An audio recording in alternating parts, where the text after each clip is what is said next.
Hey there, everyone. Welcome to Sociastrology. Today, we're going to be talking about a very big topic, which is going to be defining the coming several years. That is the alignment between Uranus, Neptune, and Pluto to each other in what we call a minor grand trine in the signs of Gemini, Aries, and Aquarius. So this is going to be the biggest influential factor for us all on a collective level, on a global level, and on a personal level. So I wanted to bring our attention back to this because we tend to cover the major alignments that are going to be happening month to month and year to year, but this one's going to be with us as an overarching energy that we're working with over several years to come, and it's such a rare alignment.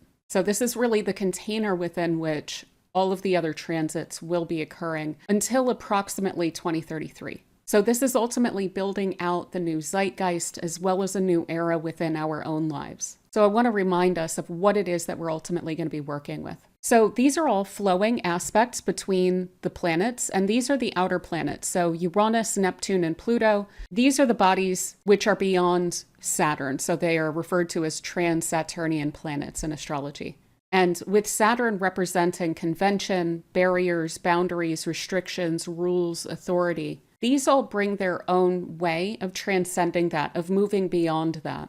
And so just as on the front end of this alignment, we have so many structures seeming to sway and shift and certainly need addressing. These three are aligning to help us out to that end and to push us forward into something better, a better kind of a structure than we've had previously, to think outside the box for the solutions that are going to work for us going forward. So I'm going to cover this on a collective energetic level. I'll talk about what we can expect to play out globally from this, and then I'll look at what this is activating in our own charts in the coming several years with horoscopes that are time-stamped, and those are going to best suit your natal or progressed rising sign or ascendant, but also feel free to check for your sun as well. And of course, if you don't mind giving the video a thumbs up or a hype, I would really greatly appreciate it. So let's get into this deeper. What we have is all of these outer planets have recently ingressed to new signs in a very short succession. It's incredibly rare that they would all change signs around the same time. And even rarer yet, that they would do so in this configuration to each other. And of course, they are moving from earth and water signs where we've been somewhat passive. We've been waiting for solutions to these very active air and fire signs, which are much more assertive, much more confident in creating change. And so the overarching, again, zeitgeist of this time, the vibe of this time, until about 2033 is going to be incredibly active. We're going to look at this time as driven by youth and driven by a youthful appeal to that there is something better that we can build together actively, that we don't need to rely on convention, that we don't need to rely on other people to come up with solutions, that we all together as a global community can push things forward. So that kind of optimism and youthful exuberance that's going to be applied across the board. This is also going to be fundamentally technical. So we have, of course, Uranus is quite technical. It is in this very cerebral mercurial sign of Gemini. And that is, of course, in a trine to Pluto, which has a lot to do with power dynamics, where the control is within society, where the pressure points are. And that is in Aquarius. So there's going to be a lot of major innovations and developments with technology, as we can already see from the outset of this. However, these are also not only technological signs, but they're also humane signs. And so there will be this push-pull between man versus machine, or humanity and what makes humanity unique versus what is it that we are capable of making machines do. So that distinction there is likely to become clearer and crisper over the coming years as well, and it's going to be a major factor in all of this. Another huge conversation that's going to be going on is going to be around rights and liberties. So Neptune in Aries is also going to have a lot to say about this. Neptune has to do with our beliefs, the narratives, the collective unconscious, our cultures. And in Aries, it is focused on what is the individual doing and what is the individual able to do.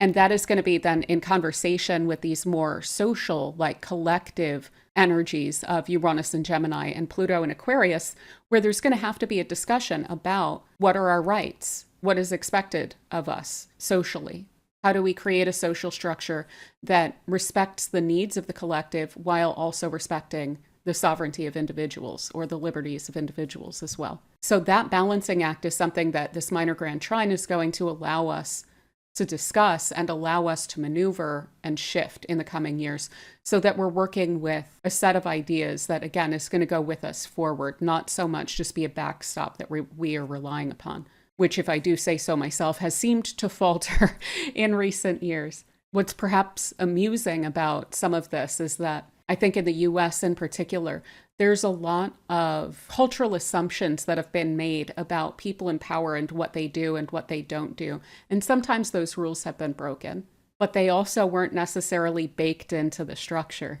And so I do think that we've seen people taking some quote unquote liberties that weren't really meant to be taken. And so with that conversation going on about the power of that and what's allowable and what's not, and then also how do we structure to contain these issues so that if we get someone in a position of power and authority who might attempt to abuse the power of that office, for instance, how is it that we can protect against that? How can we structure this better so that that isn't even allowed from the outset? So there's a lot of things that probably should have been written down that weren't, and I think that Uranus and Gemini in particular is going to help us with that. Again, it'll wind up taking some time though, and it does take someone pushing those limits for us to realize, oh wow, kind of thought that we had that written down, but it turns out there was just an unspoken rule that a lot of people tended to follow, right?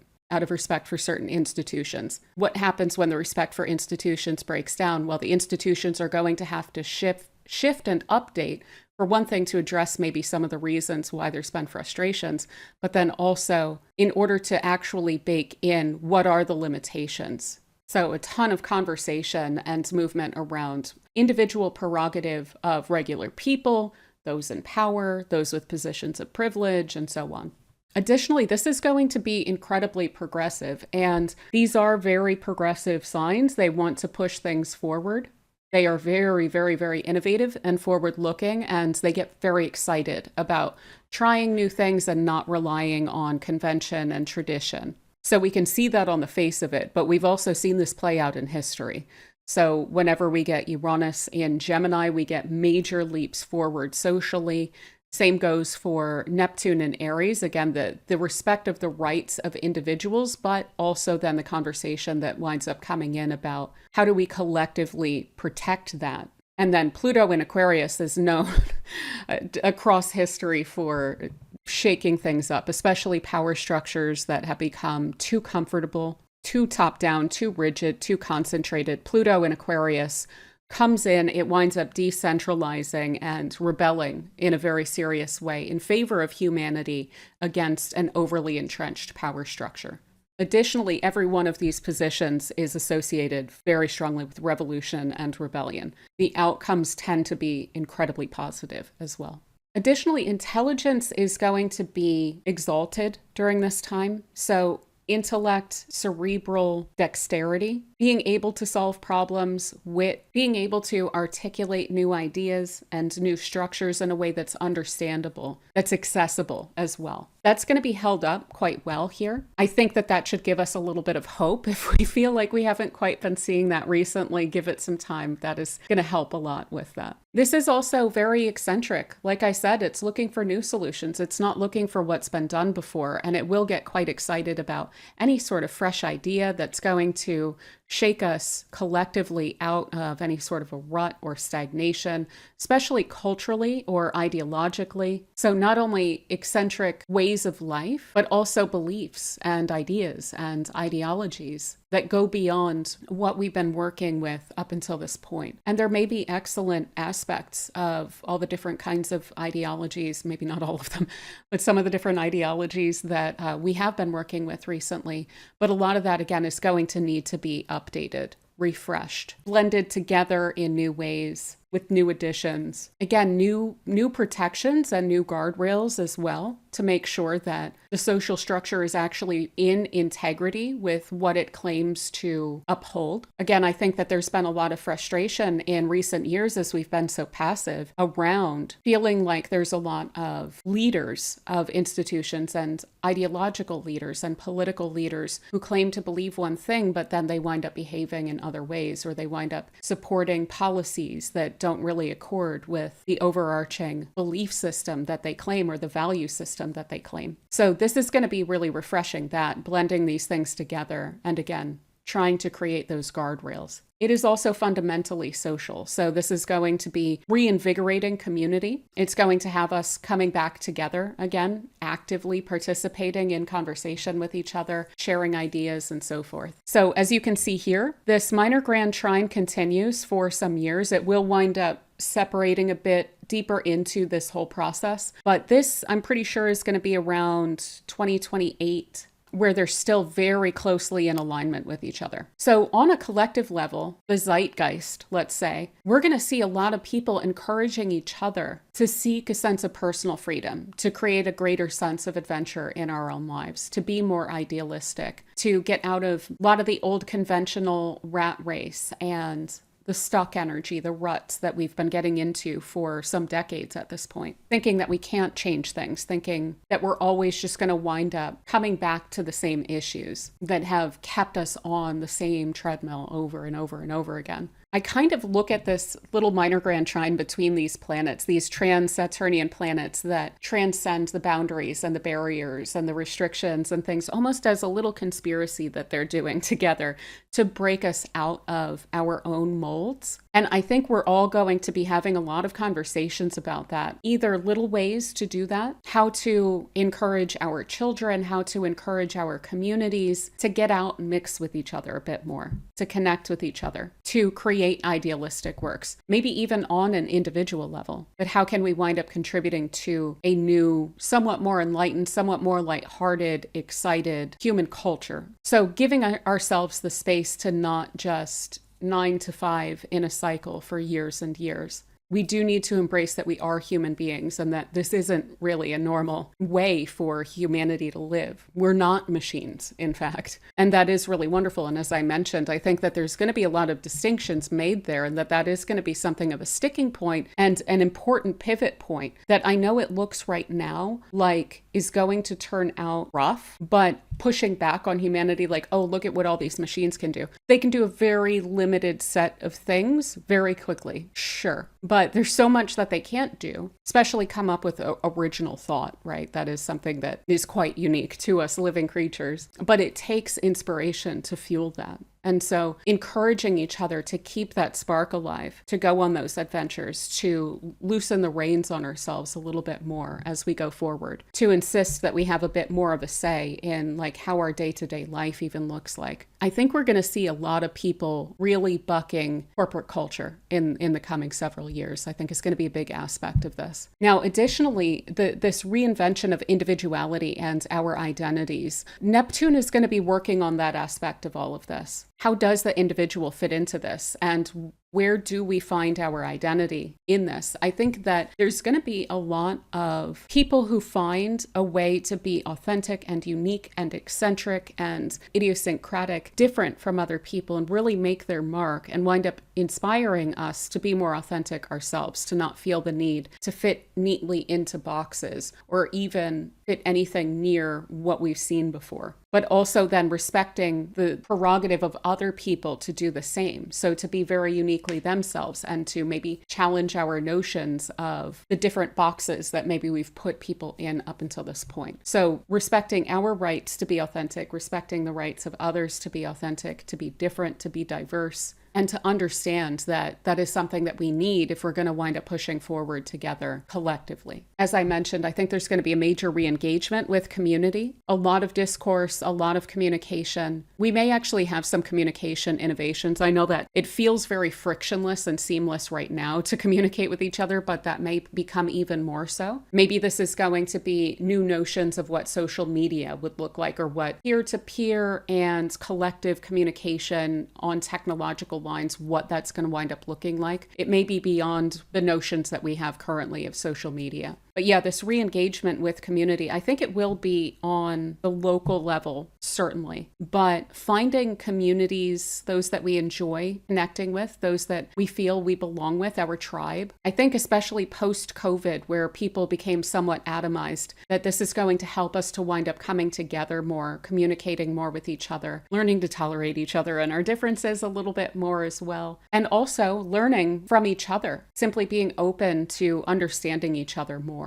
These are going to encourage that quite a bit. I know it doesn't look from the outside like that's necessarily going to be prevalent, but it is going to increase throughout the impact of this alignment. And also when it comes to learning, questioning the learning systems that we've been in for some time. I know in some countries that the educational system is actually quite solid, and there has been a real healthy engagement with, like, where do LLMs fit into this, and how do we teach kids to work with that but not teach them to rely upon that. But there's a lot of countries that are struggling with that, different states and cities as well. On the one hand, some of this probably will look like globalized schooling or homeschooling, independent schooling, or people avoiding the university systems, again, especially in the states, where it is prohibitively expensive for a lot of people to take on that debt of going to university, finding alternatives to that, developing better and better alternatives to that as well, allowing the fact that we can connect with each other globally to help us to learn through those systems from each other as well. So like international schools, in person, online.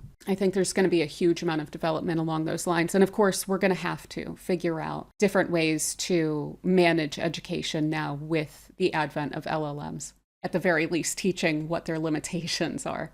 And it's funny because I was actually just seeing yesterday, there were all these commencement speeches where the speakers had mentioned AI, and these young students who are just graduating were booing so loudly and really, making their voices heard about how we're treating these machines relative to them, these new graduates. Like, what does a degree mean if everything is just LLMs and AI and the human dynamic of that doesn't matter? For one thing, of course, I think that the corporate world is going to run into a lot of really rude awakenings here about the limitations of that as well. But that's really going to be across the board, where we are adjusting our expectations and we're adjusting ourselves and becoming even more intelligent as a species by learning how we can utilize these tools, and maybe how we should even structure our society to limit the impact that they can have too. So maybe there's some regulations that are necessary.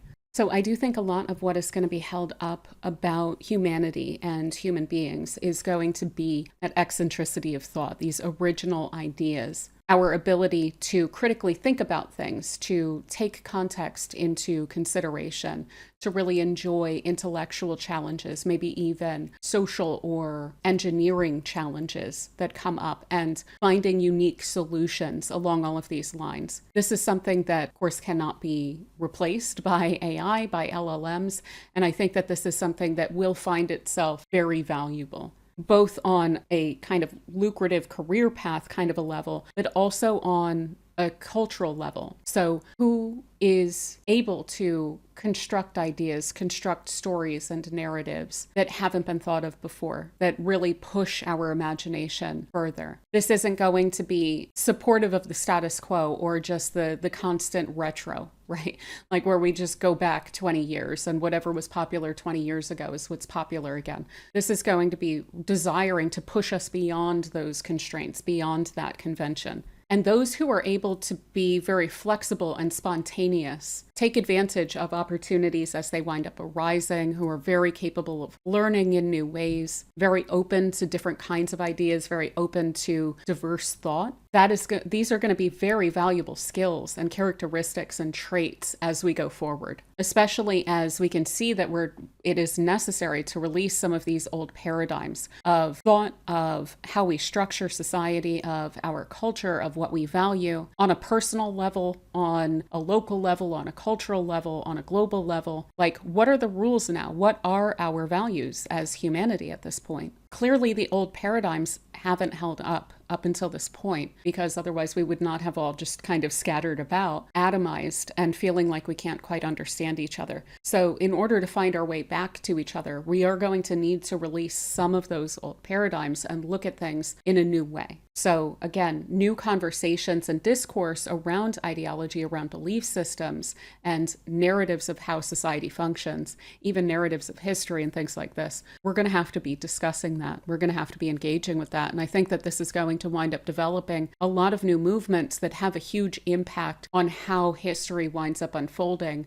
going forward. So that is that really rich discourse that's going to be taking place through this time as well. So just kind of putting a bow on this, again, these are very active signs. So dealing with things directly, dealing with things rationally, dealing with things straight on and not mincing our words, not sweeping issues under the rug. That's what may be quite surprising about the years to come, because we have really been on our back foot, globally speaking, as populations, trying to look to the past for solutions and so forth, trying to sweep things under the rug, trying to brush over things, trying to just, okay, let's just find the harmony. Let's just find the thing that's going to calm everything down so we can catch our breath. This isn't so much about catching our breath. This is about pushing solutions forward. So we are in for a very active several years here. So on a global level, that's going to look like a lot of social advancement, but without a doubt through some turbulence. So again, all of these alignments are historically associated with major leaps and bounds that we've made, socially speaking. However, in every case, it has been through adversity and through conflict that we've been able to get there. So I can't rule that out. I can't candy coat that. It's very likely that there will be a lot of push and pull here. Those that have benefited from the old way of doing things aren't just going to let go, but through forcing their hand as populations every time that we've had Uranus in Gemini, that we've had Neptune in Aries, that we've had Pluto in Aquarius throughout recent history, we have gotten there despite the conflict, despite the turbulence. And we have created centuries of change within the course of a decade or so, such that we're dealing with entirely new paradigms, especially around notions of rights and how power dynamics are able to be utilized within society and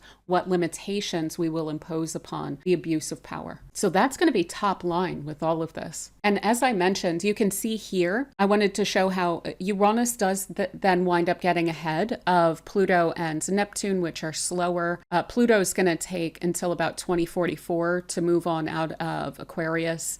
Neptune's going to take till about 2039 before it winds up leaving Aries, but it is only going to be until about 2033 that we finally get Uranus moving on out of Gemini. So it will move out ahead, but it is still in this whole sign Minor Grand Trine with the others.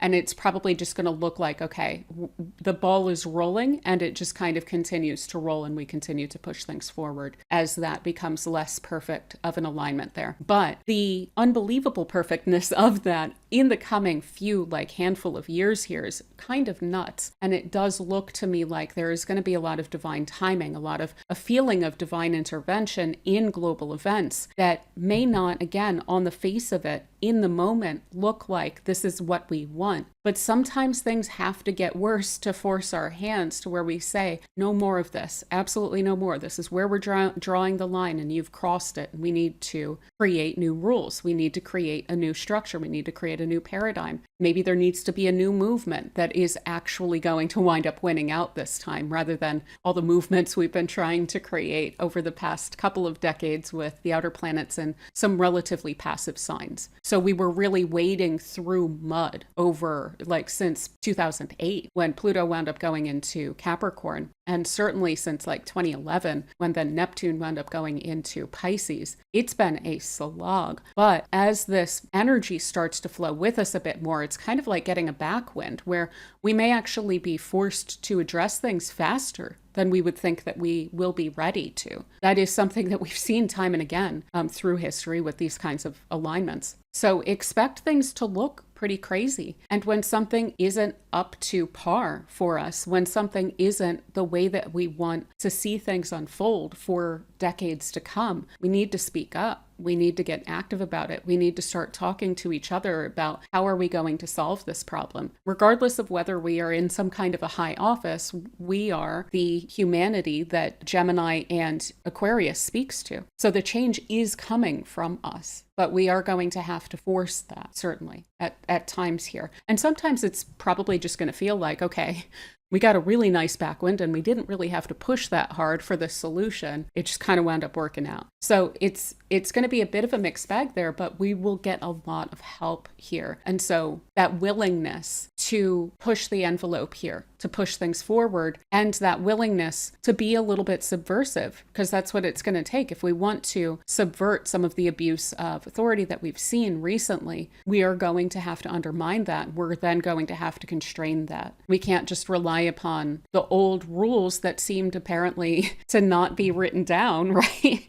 To just constrain something that clearly isn't. So we are going to have to act upon this. And we are going to have to support each other when we get out there and when we start speaking up. What is incredibly hopeful to me about these alignments, these planets specifically in these signs, is again, throughout history, authoritarianism falters. It breaks down. So even if it seems like, oh, we've gone so far toward that direction and there's so many abuses of power and so forth, that does tend to get set up when, for instance, again, Neptune is in Pisces and Pluto's in Cap and Uranus is in Taurus, like it has been in recent years.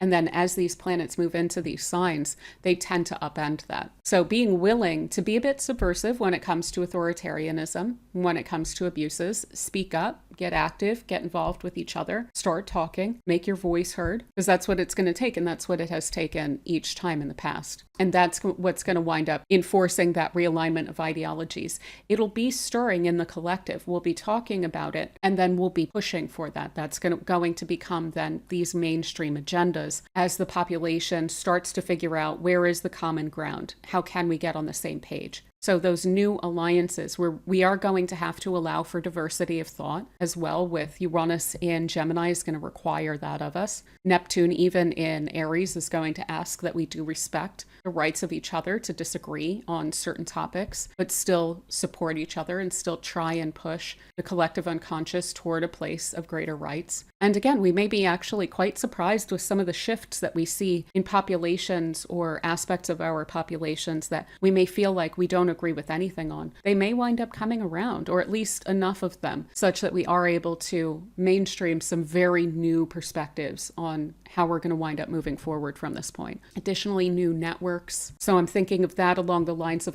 international alliances, or who's working with whom, where are the nodes of support, and how are we backing each other up as we start to get active. So there may be networks like movement networks where there's support for each other in whatever skills we may need, or if there are funds that are needed, or if there are ideas that are needed. That's going to have to be networked out. So the social networks are also going to have to be there, but I don't just mean like social media networks when I say that. Also, there is going to be a lot of focus on social power dynamics here, and there will be some divergence here because who's charismatic is going to be somewhat important.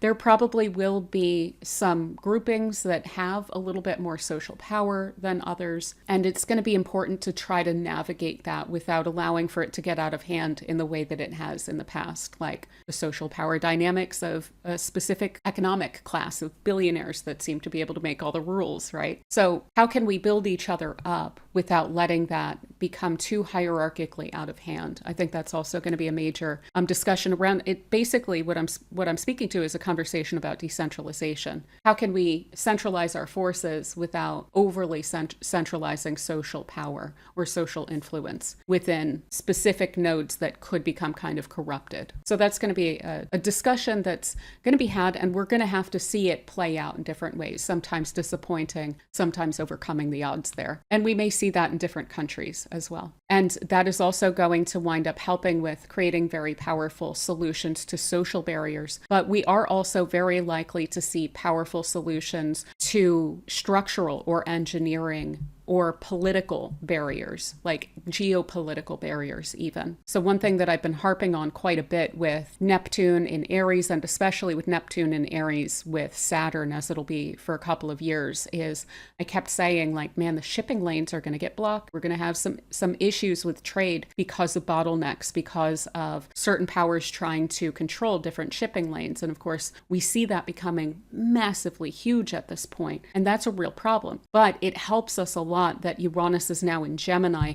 It will help to figure out ways around those blockages. So alternative routes. How can we maneuver around restrictions that Saturn may try to implement? Whether it be shipping lanes, whether it be navigating bureaucracy, whether it be navigating refusals to trade between different nations, whether it be a breakdown in a system. So how can we, perhaps with much less oil, if there is a need for a certain product somewhere, if we need to move commodities in different ways, I hate to say it, but one of the best ways to figure out those new ways of moving goods, those new solutions, renewables, things like this, and how to make that even more efficient is through necessity. Necessity breeds innovation. And that's going to be a big part of this as well, is those powerful solutions, that innovation that comes through the barrier, the necessity to address a problem, a breakdown. And that's wonderful because then we get so much out of that. If we think about all of the like military solutions or military like technical innovations that we've had over the centuries, and how once that military necessity was no longer there, it wound up becoming popularized or commercialized and wound up being something that we all wind up benefiting from as a technical innovation.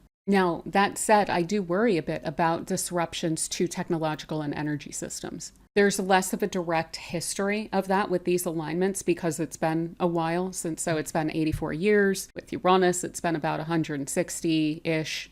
With Neptune, it's been almost 250 years with Pluto since they've been in these places. And we had less power stuff, less of an electrical grid thing. We did wind up having innovations along all of those lines with all of these alignments in the past. However, with Uranus in Gemini, I just would not be terribly surprised, especially with Pluto in Aquarius. If there's even a little bit of weaponization, like taking certain grids offline, we will then need to find the solution. So innovating around that barrier, finding how to protect that system on a structural level better. And with the disruption, I mean, we quite literally already have a disruption to one of our energy systems with the blockage of the oil and the gas. And so again, we've been discussing recently, how do we find better solutions to this so that we don't wind up in this bottleneck problem again? It's going to take using different sources of energy. So again, that necessity breeding innovation. Now, some of this innovation is going to massively affect communities. It can help us to come together. It can wind up scattering us as well. But I think it is also going to be something of a flashpoint here. And that is also what stood out to me about the commencement speeches that I saw yesterday, that across the spectrum, what everyone was able to get on the same page about was the ire that they have against the exaltation of AI above humanity. And so that may actually wind up catalyzing us all together in very significant ways to where we can come back together as communities, because really massive amounts of us are on the same page when it comes to that. And so that may be a very important, significant way to bring us back together, to get us working together again, and to get us active. Now, additionally, with Pluto in Aquarius, that is going to be decentralizing power at different times. And I do think we'll see that more obviously the case when Pluto is retrograde. When it's going direct. I think that we will see big tech make some really big moves and so forth, but there's going to be a pushback against that centralization of big tech power and so forth as it goes retrograde, as it goes out of bounds as well, which I know is a technical term. I'm going to discuss it every time that it happens over the coming several years as well, because that is a significant thing that Pluto's doing in the midst of all of this too. It keeps subverting its own power accidentally, like it keeps going outside of the sun's realm, and that is extremely revolutionary. So what a lot of this is going to wind up pushing then is a cultural renewal, cultural innovation, new ways of connecting with each other, even new amalgamations of culture. If we think about the last time, for instance, that Pluto was in Aquarius, we had the birth of a culture, which was American culture divorcing itself from that of Britain and becoming its own thing through the breakdown of that empire, that centralized system. And so rather than just constant westernization, since pretty much actually Uranus was last in Gemini, was the Americanization or the westernization of global culture, I think that we will find new amalgamations, new centers of cultural influence that's going to spur on something of a renaissance in different pockets, but also globally when it comes to art, when it comes to the discourse, when it comes to ideologies and perspectives. If we can get more two-way streets and maybe even multi-way streets, maybe even transcend the streets in and of itself, right? And start really talking to each other, I think we're going to find that there's a lot of ideas that many of us are quite unaware of because we haven't been confronted with those ideas quite yet. But they may actually have, like, for instance, non-Western cultures and societies may actually have some solutions to issues that we are facing personally. So that openness and that discourse, I think, is going to be really important. And the breakdown of the centralized power and control that we are witnessing from the US, globally speaking, I think is going to be a big part of that decentralization culturally too. But yeah, I think that's a lot of what I want to say about that this time. I'll probably talk about it again at some point. I haven't discussed this for like 2 years, which is part of the reason why I wanted to come back to this and kind of get back to basics, right? Like, what is the most important thing that's going on? It is the alignment of these planets. And we can already see some glimmers of this. I think it's incredibly hopeful and optimistic. I do think that we get through this in a much better place in several years, a handful of years. It's going to be bumpy at times because this is such active energy and we are going to bristle against each other. We are going to butt heads at times. The power structures that are already existing and those that they support are going to resist this, and we're going to have to push some buttons along those lines, and that'll create its own kind of active change and conflict, probably on a national level, like protests and uprisings and things like this. But there's a huge amount of, again, it looks like divine timing and divine support, divine intervention on behalf of those efforts to push humanity forward in a better direction. But yeah, so I hope that gave you a little bit of optimism about how these years are going to be playing out despite some of the turbulence. And as I mentioned, this is going to also be activating our own charts in a very significant way in the coming years as well. So I have those horoscopes time-stamped. And other than all of that, I do want to thank you so much for spending this time with me. If you did enjoy the video, again, I would really greatly appreciate if you give it a thumbs up or a hype. It helps to spread the video around. It helps to build the channel up. And do consider subscribing to stick around for future videos where we go through these major transits, looking at how they are going to impact the collective energy, global events, and all of us personally. There is information in the description box below as well for personal bookings. There's also information there about memberships and those perks, including weekly forecasts, monthly courses, discounts on readings, reading drawings as well. So yeah, all of that is in the description box and in the pinned comment below. And finally, thank you so much to the members of this channel for your support. It really means the world to me. So much love to you all. And without any further ado, let's get into the sign by sign.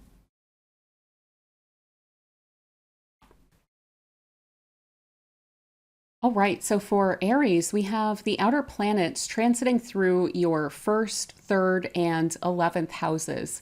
So for you, this Neptune transiting through your 1st house is going to probably be the biggest deal aspect of this because it's in your 1st house. The first house has to do with you, yourself, your sense of who you are, how you relate to the world, the roles that you feel like you play, your sense of motivation, how you see the world, so your perspective as well, your personal goals. This is all you, right? And you do have an outer planet now transiting that sign and that house. So that's probably going to be the loudest for you because it's going to be impacting you directly and not so much a specific kind of area of your life, right?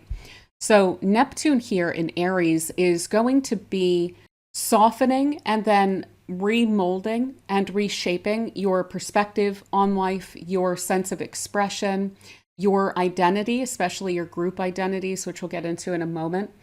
And this is going to be helping you to get to know more aspects of yourself, to remove limitations from who you are and give yourself basically room to spread out, to grow. So Neptune, it removes barriers and limitations and constrictions. It tends to be pretty unconventional, quite spiritual and creative as well. And so you may find that you're taking on a lot of those characteristics too. You may quite literally be becoming more philosophical or more spiritual about life. You could be following some creative threads, like you may be getting into some kind of craft or writing or something along those lines. You may find yourself becoming very compassionate and almost absorbing other people's energies and their perspectives in this time as well. And you may find that you're able to grow through that to some extent. I will throw out here, when Neptune's transiting through your first, on the front end of this, I don't have it shown here because it's not really part of the outer planet thing that I'm addressing here that's going to be ongoing for several years. But on the front end of this transit until about 2028, you do also have Saturn here. So that's going to be kind of teaching you to work with Neptune without having it blow out your boundaries as it's removing some barriers, but there is an importance of that distinction there. So allowing for this to flow through you and work with you without necessarily getting bogged down by other people's energy is going to be an important thing to just kind of keep quietly in the back of your mind throughout the coming several years as well, because you will be very receptive to anything that's going on and quite observant, even to subtle energies and things like this. So you may even find yourself like working with energy more or focusing on manifestation, focusing on like color and sense and aesthetic and things like this, and how we can be subtly impacted by all of these things. But again, top line with Neptune there is just saying, hey, all of those rigid aspects of who you felt like you were or were allowed to be or were not allowed to be, or the rules that other people have placed on you, etc., all those responsibilities that you took on that may or may not have been your own, let's go ahead and question those. Let's soften some of those boundaries so that you are able to massively grow. Neptune is very similar to Jupiter in that way of expansion, if you're familiar with how Jupiter tends to do that. And I do look at Neptune as extremely beneficial. Now, one of the things that's important to keep in mind with Neptune, and I would say quite, especially for you in these coming several years, so definitely hear me out on this. Sometimes when we are dealing with transiting Neptune, what it will do is it will serendipitously open paths for us to follow. Not necessarily knowing why, but knowing that we should follow those paths, being drawn almost magnetically into certain directions. And again, it'll feel very serendipitous, fated, etc. But where we can trip ourselves up, and this is what's important here, is that we can wind up trying to fill in all sorts of gaps of a concrete knowledge of the why we're being drawn that way. That is what's not quite clear. And for what? So that's what we need to stay really flexible with when we're dealing with Neptune, is to not make assumptions that we know why we're being led down a specific path. And often it's not for the on the face of it reason that it seems like we are. So for instance, I'll give you an example. A really wonderful opportunity to study finance and like maybe take finance courses, and maybe you think that you're going to become a financial advisor. Let's say somewhere in the midst of all of that, you wind up finding that you're actually not that interested in that, but then you feel kind of hard on yourself about that. Like, oh, was I just under an illusion that this was the direction that I was going to wind up going in? You may then wind up going, for instance, which is kind of usual, in like a spiritual direction, starting your own business and being able to apply all of that financial knowledge to your business and run it extremely well, such that it can be very lucrative, for instance. The most stereotypical thing with Neptune and the illusions that it can wind up stirring is like meeting someone and thinking very quickly that, oh, you're going to marry this person and it's going to be kind of happily ever after. And then it turns out that you were introduced to them for a completely different kind of a reason, maybe even just to learn something about yourself, right? So that's where you can see where those assumptions come in. It's where you think, okay, this path leads to this destination. No, Neptune never said that it did, right? Neptune just said, hey, there's cool stuff down here. Let's do this, right? So that's why it's important to stay really flexible with it, to allow for it to do its thing, to bring in the gifts, to follow those paths, but then not attach ourselves to highly specific outcomes when there's actually a much better outcome that Neptune can wind up stirring and springing up if we are willing to follow those different paths and let them be what they are. Now, this is all getting very well supported by Uranus transiting your 3rd and Pluto transiting your 11th. So the trine between these is indicating that your social connections and your community roles, your influence with groups of people and vice versa, is going to be incredibly important to this whole process. So who you know and who you're spending time with is going to be quite important to the opportunities that are available to you in this period of time. So this is why I have your group identities are going to be very important here as well.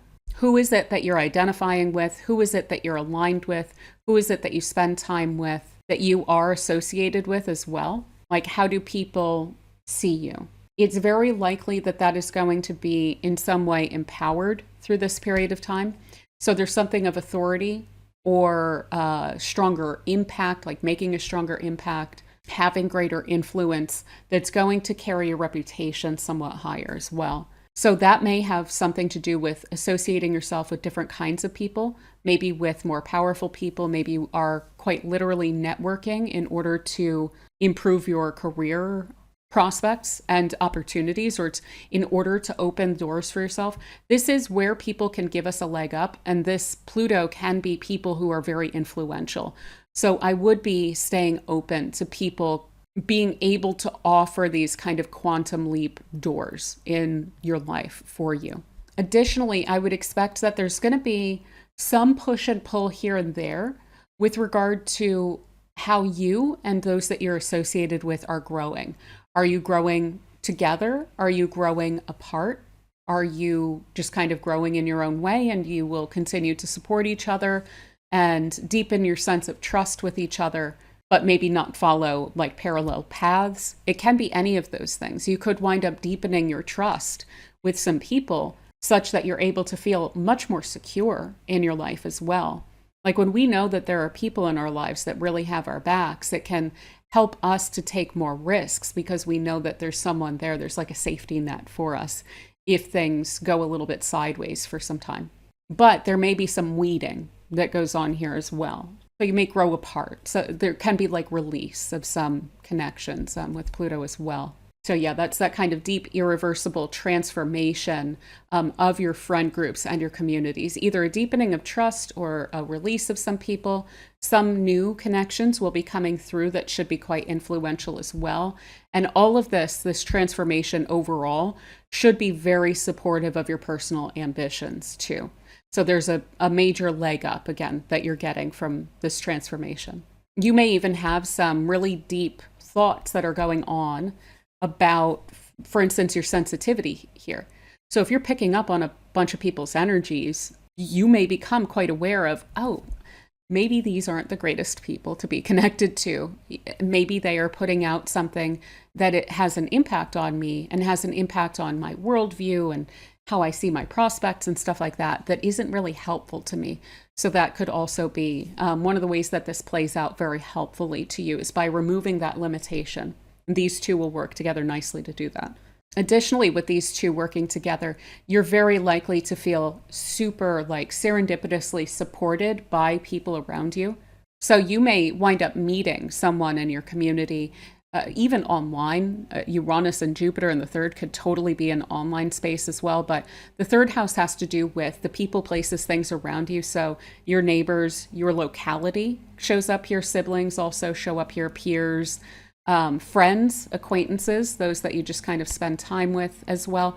And so this could be that kind of serendipitous, oh, I'm talking about some aspect of my life with a friend in a coffee house, and someone overhears me and says, hey, did you know about this thing? And it winds up being very impactful, kind of a situation, that like spark that can come from the outside in totally random places that feels utterly serendipitous because it makes no sense as to why this niche thing that you were speaking of happened to fit a niche of someone that you just happened to run into because you decided to go to coffee that day, right? So that is often how Uranus and Neptune will work together as well, between your third house and then your first. Your expression can get a lot of notice and can wind up picking up a lot of help from your community as well. And that could even wind up then putting you in contact with someone who is very influential and able to lift you up too. A lot of the opportunities that could spontaneously arise for you could also be third house related. So this is a pretty intellectual place as well. Lots of communication goes on here, writing, media, community, like leadership opportunities also show up here, especially in connection to the 11th. So I would expect a lot of the opportunities that are available to you to somehow involve learning or communication or your community, your connections to people. So this could be leading a group. It could be getting involved in a social cause that is necessary to help your community, or helping to revitalize your community. For instance, if there's not a lot of green spaces, or there's not a lot of like festivals and get-togethers and things like that, this could even be spurring you to try to create that space. Learning overall is going to be very important to all of this too. So Uranus and Gemini in the third house is very brilliant, and you may find that you're saying the right things at the right time, and that this brilliance is inspired and spontaneous and just coming out. It doesn't necessarily need to be informed by a bunch of like background learning or whatever, but this is a place of learning, and it's a place of kind of left brain or kind of technical learning. So you may find that that is also very helpful if you are inspired to take a course or a class or certification or whatever it is, like even just watching YouTube videos on specific topics or whatever. That could also be incredibly helpful. That could even wind up stirring up an interest that draws you into groups of people that are really important to you as well. Finally, I'll speak to the importance of Neptune and Uranus where concerns, well, even Pluto too, to some extent. We'll talk about that in a moment. But these two, when it comes to your thought process, so your perspective, your conscious perspective of things, try to pay attention to what your assumptions of how things are going to work out for you are. Like, how does that process? How are you conditioned to think about things? How are you conditioned to communicate with people? Do you assume that people will like you? That's important, right? And it doesn't necessarily mean that you need to approach everything from that perspective. Maybe even sometimes it's more important to approach from a perspective of people think that I'm responsible and I could carry that sense of authority, right? So there's no real right or wrong, but being very aware of how you process information is going to be very important to all of this as well. You may find that there are some very far-reaching shifts that are going on, either spontaneously through personal growth, and then just kind of naturally how you approach people winds up changing, or very intentionally of like trying to redirect your thought processes. When it comes to the ninth house and Pluto here, as I mentioned, this is also a place of like hopes, dreams, aspirations. So what do you think is possible for you? Are you optimistic? This is a place of optimism. Do you think that things are going to go well for you? Is that the assumption that you work from? That's going to be really important. And staying lighthearted and staying active, staying inspired is also going to be quite important, strictly even just based on what signs these planets are occupying, because these are such active signs that kind of require us to keep up require us to stay lighthearted and active, but especially in these houses of yours as well. Keeping social, having a really wonderful impact on like maybe even lifting people up. Again, staying flexible, staying receptive, paying attention to what people are saying, what they're putting down, what help they might also need. That's another thing we can do in the 11th house is we can help others. It's not necessarily just where we receive help. But yeah, I think that that is a lot of what I have for you, Aries. So I do hope that these alignments work out wonderfully for you. I think they should. And thank you so much for spending this time with me.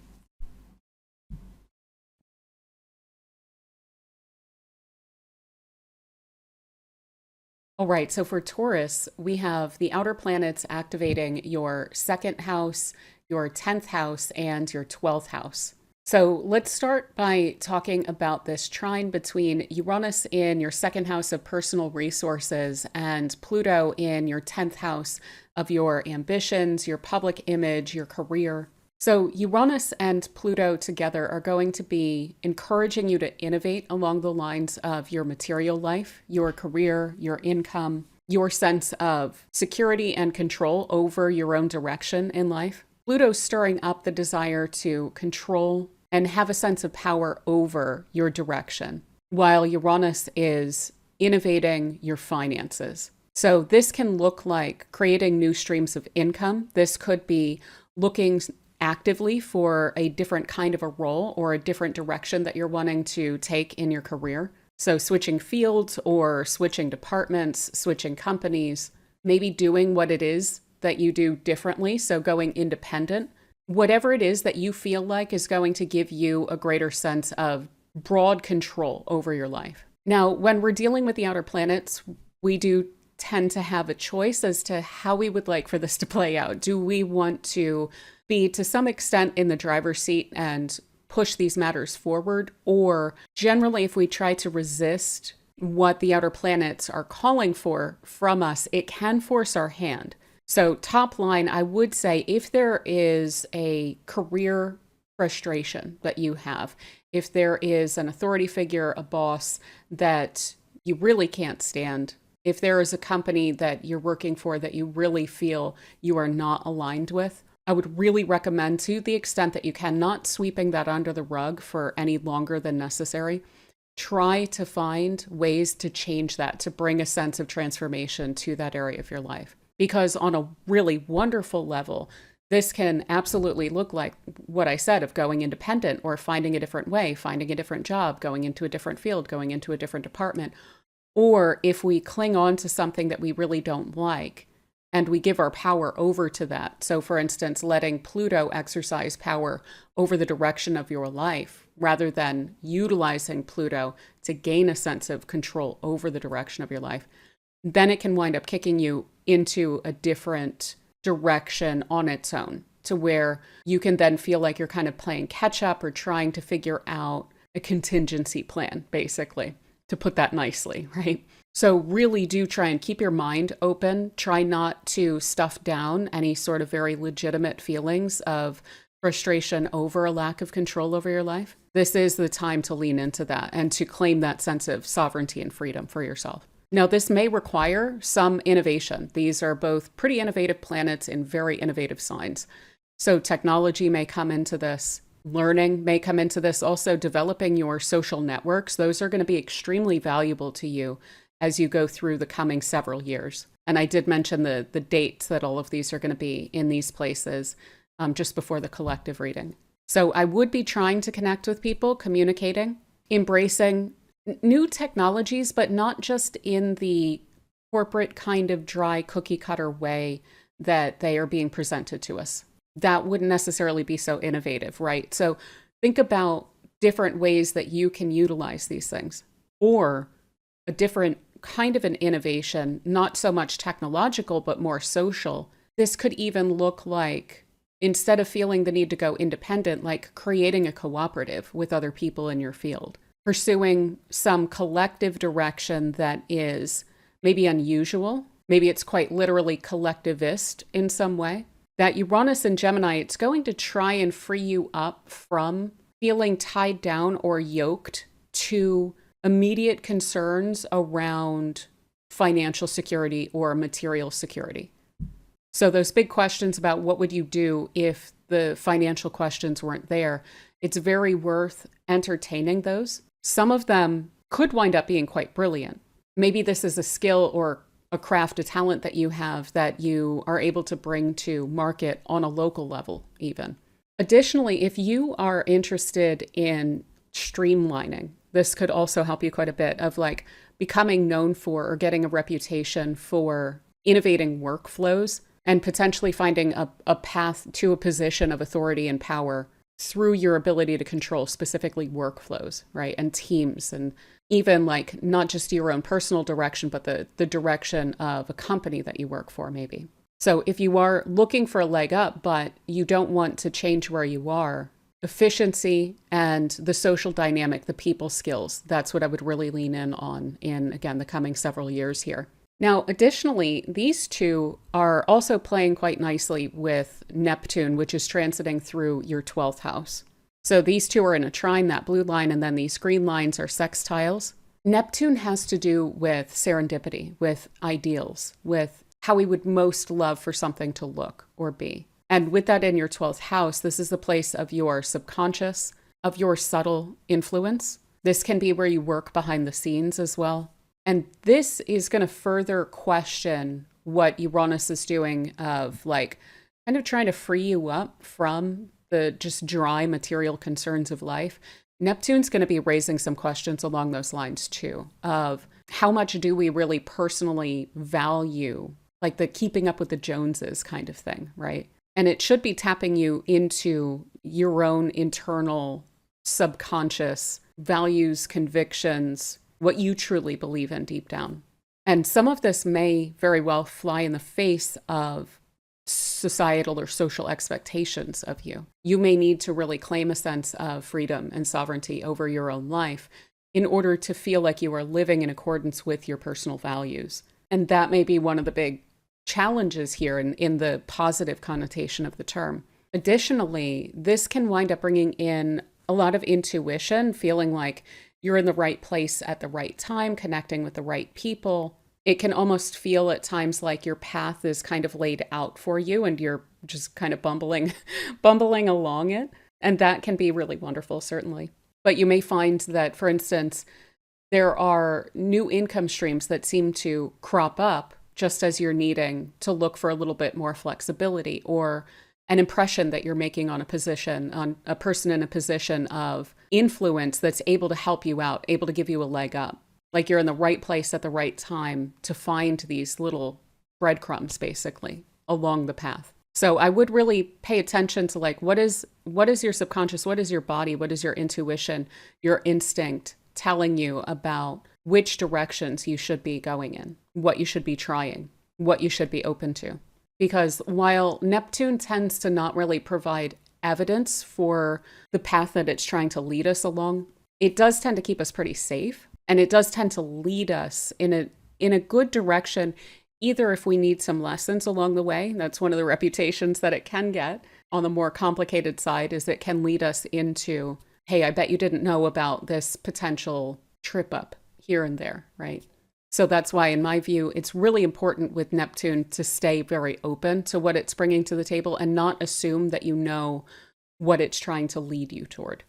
Because there's all sorts of detours and not everything that it is kind of bringing up to the fore is going to be the be all and end all. But that doesn't mean that it's not an intuitive hit. And that doesn't mean don't follow Neptune in that direction. Just try not to cage it in. I mean, one of the ways that I could see this playing out, and this might feel kind of annoying in the moment, but it could lead you into a connection with a person in a position of authority where you kind of try to appease them or try to get on their good side or try to impress them. And for some reason, it just doesn't work out. It's complicated. Maybe it wears you out a little bit, but you learn through that of how maybe not to carry yourself in situations like that. So that's where it can get a little bit annoying, but still really helpful, especially when we're trying to answer these bigger questions of what do I want for my life to look like? How do I want for it to feel? And how am I able to secure that for myself? So again, like staying open, but not assuming that everyone that gives you a leg up, for instance, is going to be the one, right? That's going to help you out, that you're going to wind up following for a while.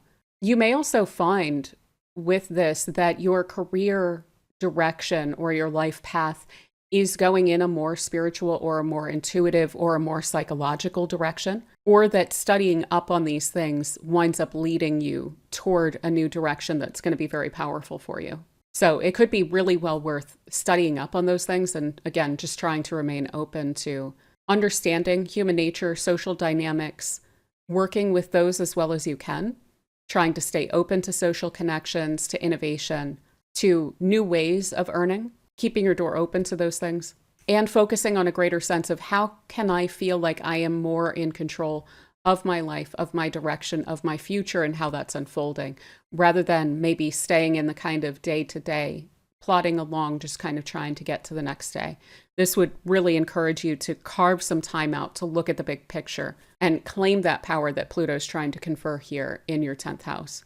But yeah, I think that that is a lot of what I have for you, Taurus. So I do hope that this transit treats you super well. And thank you so much for spending this time with me.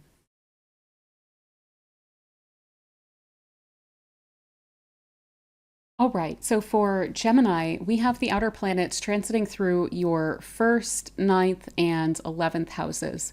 So the most significant of these certainly is going to be Uranus transiting through your first. So let's kind of talk about that independently first, and then we'll go through the rest of this and how that's all playing in. So your first house has to do with yourself. It is your sense of your role in the world. It's how you approach life. It's your perspective on life. It is your own personal goals, how you see yourself relative to other people. So it's incredibly important. It's basically all aspects of you in your life, rather necessarily than a lot of the other houses will speak to specific kinds of areas of life. This is you as a whole.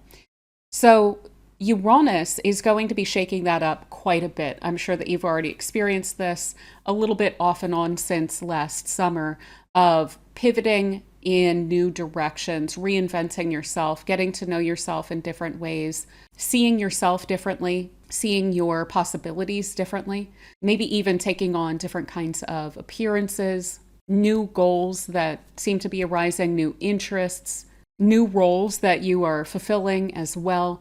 So a lot of personal liberation, freeing yourself up from any rigid constraints that you may have experienced prior. So yeah, getting to know yourself a lot better through just kind of opening all sorts of doors and being willing to experiment with yourself. So trying out all sorts of new things just to see what you like, to see what fits, to see what feels right for you. So yeah, we have that personal reinvention from the ground up here. And that's going to be really critically important. This is going to be ongoing until about 2033, where you'll go through phases of this. It's not just going to be a one and done, oh, this is the new me, as Uranus is ingressing. It's going to be many new yous that you're trying on and that you're getting to know. So that then in a trine to Pluto, also in an air sign, but up in your 9th house, this is the place where you expand your own horizons. This is a place where you grow.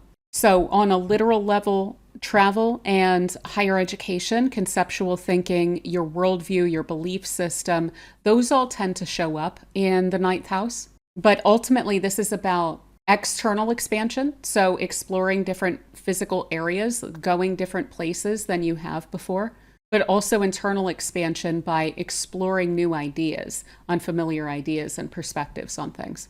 So ultimately, while Uranus is shaking you loose and having you try all these different things, Pluto, which is a planet of this kind of slow unfolding change that is very deep and winds up sticking with us very powerfully. So let me just kind of point out that distinction there. This is going to be like trial and error. We may not stick with a lot of the things. That's why there's going to be all sorts of different phases with Uranus going through the first house. It's just kind of change for the sake of trying different things to see what we like of that. Pluto's much more intentional and it can be quite a bit slower. So it'll be a little bit quieter up in the ninth house, but it's going to be feeding into which ideas we're following and which ideas are sticking and which of the experiments that we're trying with ourselves are going to then wind up informing our worldview, our sense of our place in the world. As we're experimenting with that Pluto is taking notes and it's recognizing, okay, this is the shape of what's possible for me. And this is how I can step into more powerful or more meaningful or more aligned roles, is by approaching things from this kind of a perspective. So this is all pretty heady, but it's also extremely inspired. And all those topics that I mentioned in a literal sense, travel and conceptual thinking, higher education, etc., all of that may be quite meaningful to this process as well. So if you feel drawn to explore certain perspectives, to take classes, to take trips, to talk to people of different backgrounds than you usually do, to explore all different manner of spiritual traditions or cultural ideas about things, different even political or ideological frameworks than you're used to, I would really encourage following all of those threads as you feel drawn to them. Now, this is all also then going to be supported by these flowing aspects that both of these are making to Neptune, which is going through your 11th house. Now, this is a very social house. This has to do with social groups. This is friends who are able to help us with our status in life, either by having us feel a sense of belonging to a group, or can actually lift us up in our station. So can open doors for us. Sometimes this is colleagues, people who inspire us, people who are inclined to help us, and that we can have mutually beneficial relationships with. But yeah, groups of people tend to play in here, and then our social identities, so groups that we identify with.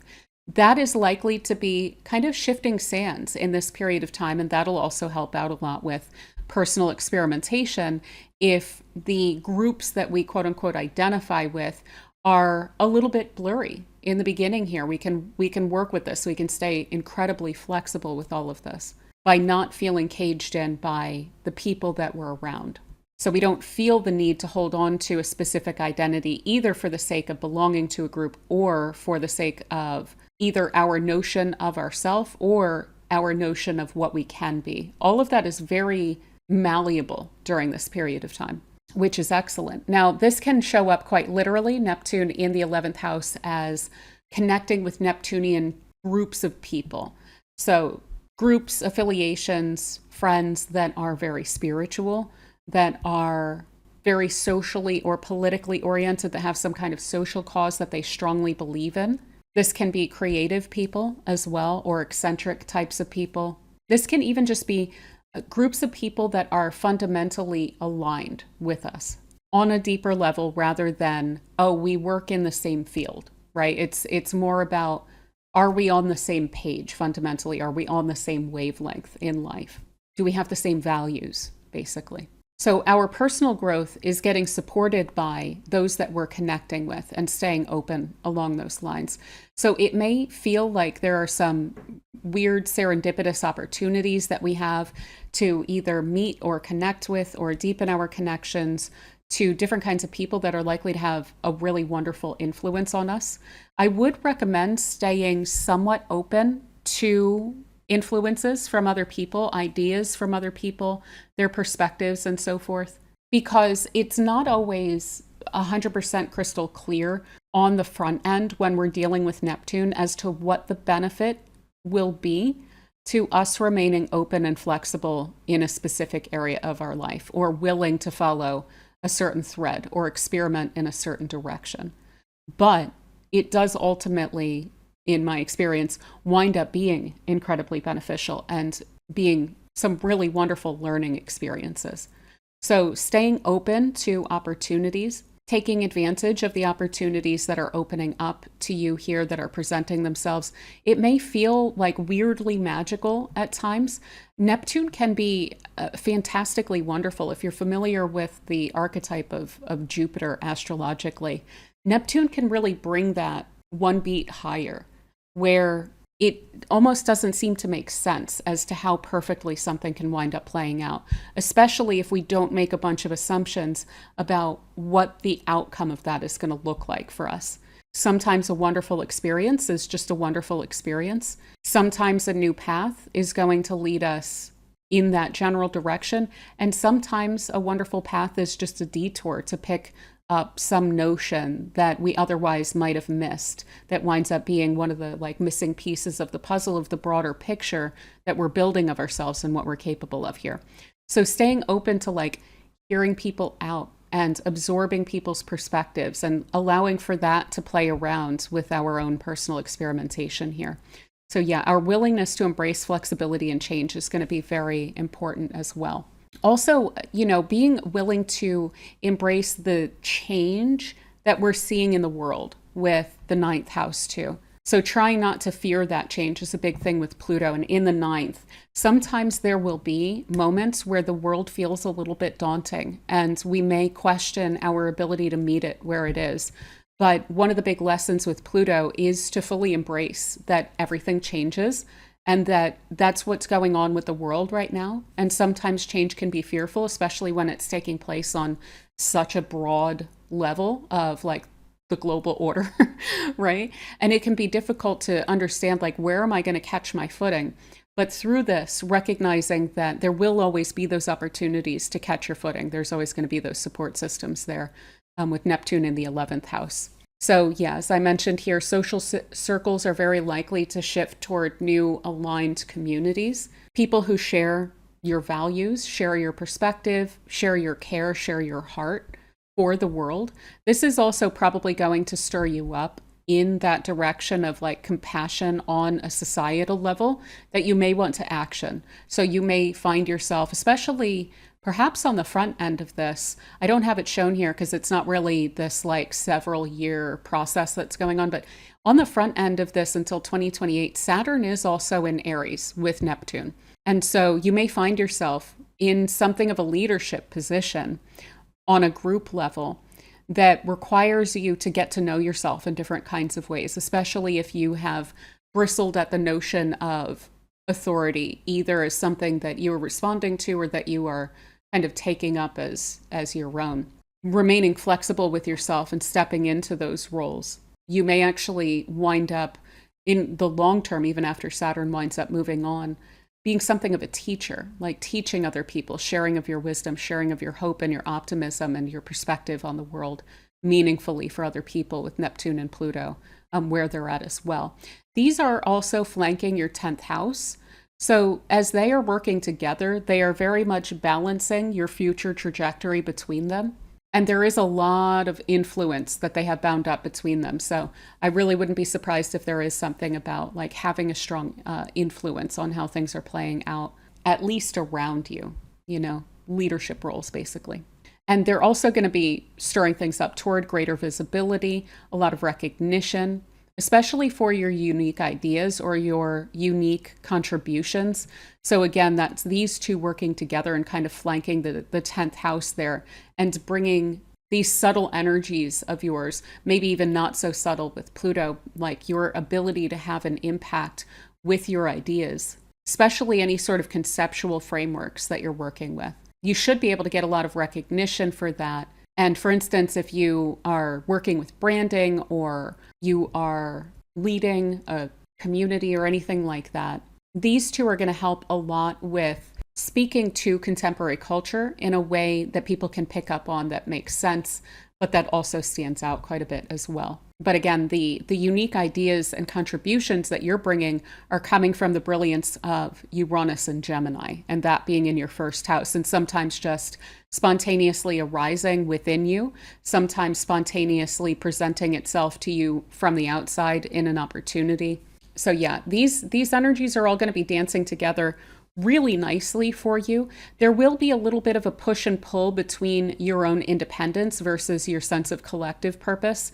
So you may feel like there are moments where you just want to rebel. You want to do your own thing. You don't want to have to worry about all the concerns of other people and the pressure that sometimes you might feel to rise up to some kind of an occasion.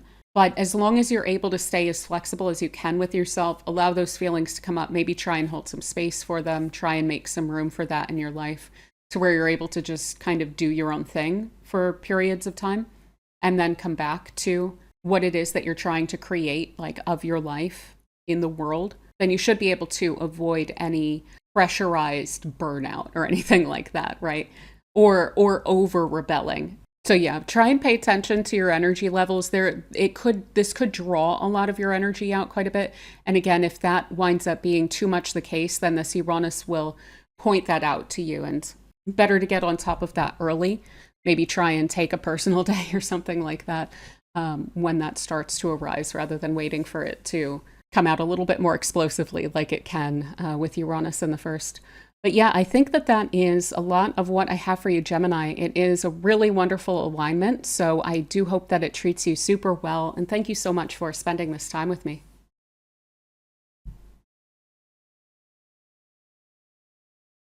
All right, so for Cancer, we have the outer planets aligning with each other in your 8th, 10th, and 12th houses. So this is a very spiritual, psychological kind of an alignment here.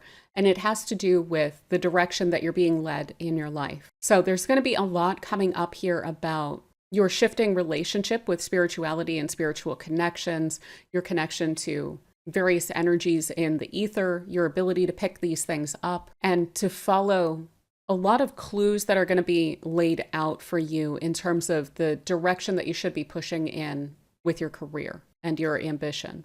So let me lay out these houses real quick. We have Pluto in your 8th house, which is a very psychological planet, and it's very social when it is in Aquarius. So it can be speaking of the power of social expectations, social psychology, right? What we think is expected of us. And that being in your 8th house, your 8th has to do with quote unquote other people's resources, but it's a little bit more deep than that. So this can have to do with like unearned income or your partner's income, inheritances, settlements, things like this, receiving help, receiving assistance, receiving payouts. But it's also where we encounter the state of other people. So their emotional and psychological state and what they are bringing to the table. Notions of give and take and dependencies and attachment styles and things like this also show up in the 8th. This is also one of the places somewhat beyond the veil that we can connect to, which is very much outside of us. So for instance, things like mediumship comes through in the 8th house. Now, hopping over to this planet Uranus, which is in a trine to that Pluto, this has to do with freedom, with liberation, with innovation, with novelty, with trying new things, with staying open. And that's in the 12th house. And this has to do with your own subconscious. So your own emotional and psychological state, your own conditioning. This can be where we work behind the scenes, where we spend time on our own. And this is going to be stirring up a lot of really fascinating insights that seem to come completely out of left field, out of the blue. So surprising, sharp, quick insights are very likely to flow through repeatedly over the coming several years. You may even find that your dreams really wind up guiding you. Now, additionally, this is also a different place that is kind of beyond the veil in the natal chart, but it's a little bit closer to home. So this can be where we feel like we are channeling, or where we feel like we are connected to our own better angels or our own higher self. And it can feel like there's guidance that comes through in this place. And that may seem to come through quite suddenly and lead you to some pretty substantial shifts at different times. So with both of these together in a trine with each other across these houses, I can only imagine that psychology and spirituality is going to be really huge for you in the coming several years. You're very likely to be digging into this, to be understanding all of this a lot better, your connection to the spiritual realms, how you are guided in those ways, how you are supported in those ways. A lot of this is going to be trying to give you a sense of greater control and freedom with regard to notions of dependency or patterns of relating to other people. So a big part of this lesson is going to be about rooting your sense of security deeply in yourself and allowing for any sort of conditioning that may bump up against that says, oh, you need others to affirm this and that. releasing that. Uranus is going to be bringing that up to push it away, right? To get that yoke off of you. But at times it may require pointing it out, right? Where maybe you were approaching someone in a normal way and they behave in a very strange, kind of rough way. And it winds up pointing out to you, why am I trying to please this person, right? It's a very like basic understanding of that whole dynamic, but I'm sure that you've experienced this before. So if you ever do need those reminders, these two will help a lot along those lines. And this is going to help immensely with any sort of subconscious blockages, breaking through those limitations. So no longer being beholden to any sort of conditioning or attachment dynamics or patterns or things like that. But again, bringing this from the psychological back to the spiritual, I really would not be surprised if there's a lot of spiritual gifts that are coming online or being developed through this period of time.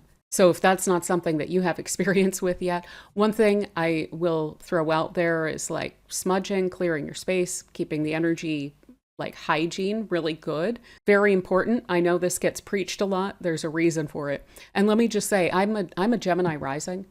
So I just experienced a very similar dynamic where all of these planets were literally in these houses, transiting through them in my own chart in different signs, right? They were in Capricorn and Pisces and Taurus, but it's a very similar kind of a dynamic. And I will just say that like energy purification, hygiene, etc., very, very important, especially if you don't have a lot of experience with spiritual gifts coming online, because you want to control, right, Pluto, what it is outside of yourself, 8th house, that you're connecting with. Now, if there is something that's not so great there, Uranus will be very helpful in pointing that out relatively quickly. So there is that. Now, what's fascinating about all of this is that it's speaking to your ambitions, your career, your path, your future in life, your 10th house. And it's connecting with Neptune up there, which is also very spiritual. It's very intuitive. And so this does look like it's conspiring to some extent to bring a greater sense of spirituality, purpose into your work, into the path that you have laid out ahead of you, of taking those steps meaningfully, feeling very spiritually guided along your path as well. Take it from someone, again, who just went through all these transits. It's a wonderful thing, but it's not always the most clear. So sometimes there's going to be these weird serendipitous shifts in your path, your career path, or again, your future, or like the life that you imagine for yourself, that you're reaching for, that you're striving for, that you're putting your energy or effort into creating for yourself and of yourself in the world. Try to stay open, try to attune all of that intuition that is developing and coming online and so forth in that direction. What is it that I'm supposed to be? And you'll find those clues and you'll experience those shifts. And again, I don't see any way that this doesn't point toward literally including some manner of a greater spiritual drive, either in the work that you are known for or the effort that you are known for. So this could quite literally be you pursuing a spiritual career or being very spiritually driven in the work that you do. So let's say you work in medicine and it becomes more important to you to guide people through like the meaning of any sort of struggle that they may be going through, supporting them in that kind of emotional way as well, and finding a really deeper sense of purpose in that. Now, one thing I will say here is that Uranus in Gemini in the 12th house is pretty fascinating. I would expect some surprises from people that you're connected to. Now, I'm sure that you have experienced that over recent years with Uranus going through your 11th house as well. But I wouldn't be surprised if you kind of find a lot of people, a lot more people, to be a bit distracting to the bigger, more important questions in your life or what you're really going after. And so you may find that you are like setting your phone on do not disturb more, or that you're kind of blocking out the social expectations more in order to work on these more meaningful changes that you're going through behind the scenes. Now, what's wonderful about that is that that can set you up really well for taking the time to really think things through and develop the kind of course of action that you're wanting to take without a bunch of social expectation input from the people around you, right? Of like, oh, don't follow that path because it's, not responsible, or, oh, why don't you just focus on like the productive or the practical considerations in life, etc. I would expect that you're going to be kind of shutting out those notions a lot more with Uranus moving into your 12th. And that's going to be really helpful for clarifying your own personal deep down goals about what it is that you want to do, who you want to connect to, what kind of dynamics you're okay with, you enjoy, you don't enjoy, what's really worth it, what's not. If you have struggled at all with self-sufficiency or self-reliance, this would be pushing you in a strong way in that direction, and you may be surprised just how much, if you were to shut out any sort of notions of I need people, that may not be totally true, or maybe a little bit erroneous, like just how much you would pull back from some connections. And I wouldn't be surprised to see some clarity around that developing in the coming years as well. But yeah, I think that is a lot of what I have for you, Cancer. So I'll just reiterate, one of the biggest lessons to me over the past, decade plus that I've been having a similar alignment going on is just staying as open as possible, not feeling like minor readjustments or setbacks or the quiet moments where life seems to get quiet for like 6 months or something. And it's like, what's going on? Trying not to get stuck on that, but rather really stay open to, okay, there are different things that are trying to come through for me. I'm going to remain open to them. I'm going to remain excited about them. And I'm going to bring the right kind of energy and effort to them when they present themselves to me, but without getting overly fixated on any one detour that Neptune winds up presenting to you in your 10th house. So not every little path that shows up for you here is going to be the be all and end all. Some of it is just to bring you a little tidbit of information or knowledge that's going to help you immensely as you go forward in a different kind of a direction. So try not to assume that you know what Neptune's doing, because it can always wind up surprising us, and it usually does. It usually winds up being a lot more lovely than we would even wind up expecting, but it doesn't evidence what it's trying to do for us. So it is really important to stay open to the intuition and to the fluctuations in life and work with those cycles and figure them out. So yeah, I hope that these transits treat you super well. And thank you so much for spending this time with me.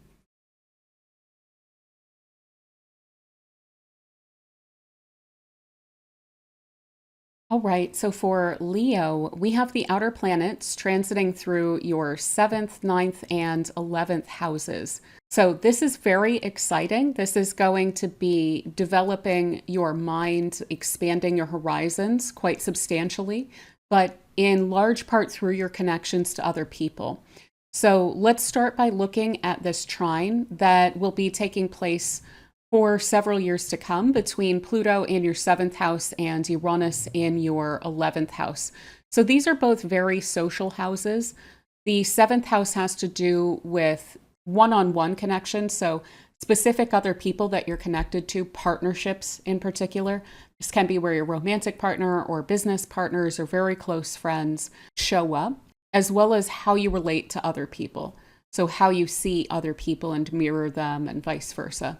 And the 11th house here, where Uranus is transiting, this has to do with social groups, your group identities, that which you kind of tie at that which is outside of yourself, that you kind of tie some aspect of your identity to. Often this can be quite beneficial. This can help to increase your status. So typically this is going to be colleague type friends, the social circles that you run in that provide you some sort of reputation or status. So not only that you define a part of your identity into, but also that helps define you from the outside as well. This is also a place of hopes, dreams, aspirations. But both of these areas are strongly about collaborating with other people. So that's going to be incredibly important to this whole process. And these are both change makers. Pluto tends to be a bit more slow and thorough. It can really put a relationship in a position sometimes where it's make or break. It can take connections with other people quite seriously and can even wind up intensifying some of our connections. So you're likely to feel like your relationships one-on-one do loom large in your life, but there may be some turnover as well. So if you have like a close friend or something that you're growing apart from, this won't necessarily happen suddenly, but you may find that it just so happens that that becomes somewhat more and more and more apparent. And part of the reason for that, for instance, could be to open you up to novel groups of people that you might not have felt aligned with you when you were identified with this friend of yours as well. So sometimes the loosening or releasing of specific individual connections can just kind of free you up to explore broader avenues of who you are or open you up to new paths socially. So that's one of the ways that I would expect for this to play out. But that Pluto can also deepen a lot of your connections and have the expectations a lot more clear. This can be very direct in terms of communicating, like, this is what I am willing to do in this connection, and this is what I expect in return. This could even connect you with people who are kind of okay with that. So they may also really want to have some clarity about this is what we're doing and this is what we're not, and not being like intimidated by that kind of thing. This can also connect you with some significant, substantial, important, somewhat powerful people as well. So one thing to check here, keeping in mind, is definitely power dynamics for several years to come, many years actually. This is going to be here till about 2044. It's going to be important to check in and make sure that the social dynamics in your connections are healthy, that they're not too imbalanced. But you may get a surprising major leg up, or almost feeling like there's a springboard effect that you are able to get when it comes to your status due to someone in a powerful connection, powerful position that you're connecting with as well. That's another way that this can definitely wind up playing out in this trine. Now, Uranus in your 11th house, this can, on the other hand, connect you to kind of eccentric groups of people or creative types or people who are driven by some kind of social cause or even ideological cause. So unusual collaborators that you could find and work with. And that may be on a group level. But ultimately, this is going to be bringing a lot of novelty to this 11th house social group, social identity area of your life. So expanding that, reshaping those networks, and specifically to realign them with your newer dreams, aspirations, and visions for your future that you have. So you may find, again, for instance, if we take it back to maybe there's a friend that you're growing apart from, maybe there's a life direction that you're kind of growing away from. And there's other connections that can be had here, which would help to clarify how to act upon certain aspirations that you have that are new to you, that you may still be a bit naive with. So you may have things coming up that you're wanting to follow, but you might just not know how. These are going to help quite a bit with having you connect with the right people to be able to take those leapfrog steps. And I would expect for progress to be made kind of all at once here. So you may be very surprised with the speed of the progress that you can make, especially if you are relating to your own life in a very intentional way. If you're really like jotting it down, if you can write down what are your aspirations now, and try not to put any sort of a ceiling on that, or try not to cage that in too much. What would you ideally be able to pursue? Not just vacations, right? But like, what would you want to be known for? So clarifying that now, and then paying attention for when that seems to shift, because it will here and there throughout the coming 7 years. We have Uranus in Gemini until about 2033. There's going to be shifts of direction that are quite visionary that wind up coming in. They'll be, for sure, less conventional. So try to mark that down. Try and pay attention to that when that inspiration is hitting, because it's likely going to be somewhat easier if you're really honest with yourself about what you're wanting to get yourself there than you might imagine. Now, all of this is also playing into Neptune in your 9th house, which is also removing limitations. So this is the planet of no limitations, and this is the house of your personal expansion. So one of the literal reads here is that there are no limits on what you can grow into here. This is also a place of your inspiration, of your worldview, of your sense of where you belong in the world and what you're capable of in the world. So go big with that. This is also likely to be quite unconventional, very visionary, very even philosophical, like looking at your life and what meaning that you are trying to derive from the experience of your life. This may require changing things up. You may find yourself traveling for some reason to collaborate with other people, to meet new people, to shake things up, to re-inspire yourself. You could find yourself taking courses, classes, studying beliefs, studying philosophy or different spiritual traditions, ideology, political viewpoints, maybe even from international cultures in order to expand your perspective of what's possible. So a lot of this is going to be about teaching yourself more and more and more in this life to not limit yourself and what you think that you're capable of. But a lot of that you're going to prove to yourself through the tangible impact that you have collectively working with other people. So I would encourage kind of going your own way with all of this, but not necessarily going it alone, right?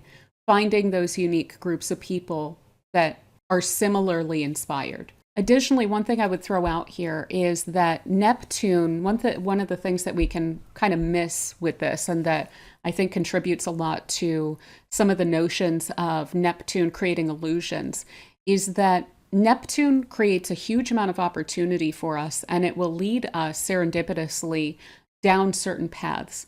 And I think that as humans, and like pattern recognizing, people who want to know what the outcome of any given thing looks like, we can wind up filling in a lot of gaps. So for instance, this Neptune could wind up bringing you, let's say you don't live in Spain, it could wind up bringing you to Spain. And you could think, oh, I am coming to Spain because there's this university here that I want to study this thing at, and I'm going to alter my lifestyle and my social status and my career, my direction in life through going to this school. And that can be wonderful and that can be lovely. But let's say you started having some little hiccups along the line, and you could convince yourself from that, oh, this was an illusion that I was under. Neptune had me under an illusion. It may not be completely clear that actually you were brought to Spain to meet someone that maybe you're going to create something of a life with or collaborate with on some major project that's going to be life-defining for you. So trying not to fill in the gaps of what Neptune is doing, but rather allowing for it to open unique paths for you to grow and to expand who you are, expand what you think you're capable of, right? Through following all these different little weird paths, some of which can even just be detours of, oh, I thought that this was going to be interesting. I actually wound up not really doing it, but by entertaining that possibility, I wound up discovering this thing, maybe this person that said this phrase or introduced me to this author or whatever that wound up having some kind of an impact on your life. So trying not to fill in the gaps with Neptune, I think, is incredibly critical when we're working with it, but still being willing to follow it, because I don't find that Neptune leads us wrong. It's just that it leads us to where we need to be, and we make a lot of assumptions about what that means for us, right? But yeah, other than that, I would just really encourage, this is such a Leo thing, so I don't think I need to harp on this too hard, but just trying to stay open-hearted, trying to stay inspired and excited about things. I don't think, again, that it's going to be too hard even with the outer planets where they are, but that's going to help you to really make the best of all of the opportunities to connect with people, to have a leg up from people, to really make some quantum leaps in your life. Also staying open to unusual paths that may not be completely linear as well in terms of your growth. So that's one thing with quantum leaps, is that you can wind up making a huge amount of progress, and then it can look like you're stagnating, but you're really just kind of consolidating and settling into that growth. And then you can have another burst forward, you know? And I will say, it's likely that you will feel in the spring and summertime like things are moving forward more rapidly. And then in the winter time, the autumn to winter time, like things are kind of slowing down, consolidating, coming back together, because that's when these planets will go retrograde. Whereas in the spring and summer, they'll mostly be direct. But yeah, I think that that is pretty much what I have for you, Leo. So it looks lovely. I hope that it treats you wonderfully. And thank you so much for spending this time with me.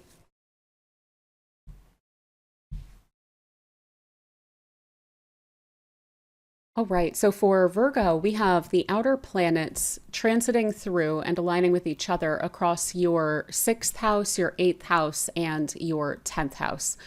So let's talk about this trine here first, from your sixth house to your 10th house. This is fundamentally about your career, your ambitions, and what you do, what you're known for, and how you do that. So if you have a traditional career, 100% this is what this alignment is going to be speaking to and what it's going to be shaking up and changing in the coming several years. The sixth house is our routine. It's the effort that we put in, the things we have to do. This can even speak to like our coworkers, subordinates, people that we work with, the teams that we're on, and how we work together with others. It can also show us to some extent like the nature of what we work on or how we work on things on a day-to-day level. So this is where like the rubber hits the road, right? But the 10th house is our career, our status, our title, our position, our reputation, what we're known for. So in a traditional career sense, again, this is going to be that title, basically, that defines or clarifies what our direction is in life and what our impact is on the world. So this is what we are ambitious toward. This is what we seek to create of ourselves in the world. Now, if you don't have a traditional career path, this is just going to be speaking to your day-to-day routines, your day-to-day life, the effort, the work that you put into that, as well as what you're known for, your reputation, your public life. So feel free to mix what I'm about to say in that direction too. So I would expect major shifts along these lines. You have two big change makers transiting through these places. So Uranus tends to bring in a lot of innovation, a sense of freedom or a desire for freedom, desire to liberate oneself, a desire to not be controlled, to not necessarily be told what to do or to be boxed in. And it can even react against those kinds of things. So you may even kind of eschew titles and positions and things like that. You may find yourself wearing a bunch of different hats, especially, for instance, if you are going in a more self-guided or self-directed direction. You may even quite literally decide that because I want to have control, Pluto, over my day-to-day working life and the energies that I'm dealing with on that level, I want to create an independent career path for myself. So like creating your own business or something like this. Throwing off the yoke entirely in that way, right? I mean, heck, this could even look like I don't want to deal with these specific kinds of regulations in this country that I live in. So let me take my business to another place so that I'm able to feel more comfortable and not have to like fit into these specific parameters, right? So this is trying to lead you into a path of greater freedom, feeling like there is a lot more degrees of freedom that you have in terms of maneuverability and flexibility in your life, maybe even again over your day. So do you want Tuesday to look the same as Wednesday, the same as Friday? Do you want it to look that way every week? Do you want every day to look somewhat different? It's a funny thing with Virgo because it is a mutable sign, so it's really good at wearing a lot of different hats, but it is an earth sign. And so I think that out of all of the mutable signs, of which I am very heavy in those, I've got a bunch of Pisces and Gemini. There's also then Sagittarius in our little mutable club here. We tend to follow nonlinear paths. We tend to wear a lot of different hats. We tend to get bored if we have to do the same thing every day. But again, with Virgo being an earth sign, it tends to look for what's practical, what's responsible. Like, do we really need to do that? And sometimes there can even be a bit of like, what's wrong with me? Kind of an attitude that I find that Virgo specifically has among the mutable signs of like questioning that quality of changeability of the mutable signs. So this could absolutely speak to really embracing that quality of yours with Uranus transiting through a mutable sign that's in your 10th house, which also indicates that your career path is likely to take multiple different strands or different threads, right? Because it's Gemini. It's literally the number 2 or more, right? Uranus is coming through there to point out the gifts in that. Now, some of the gifts in that can absolutely be, oh, if you're able to wear a bunch of different hats, you're probably very capable of like running your own company.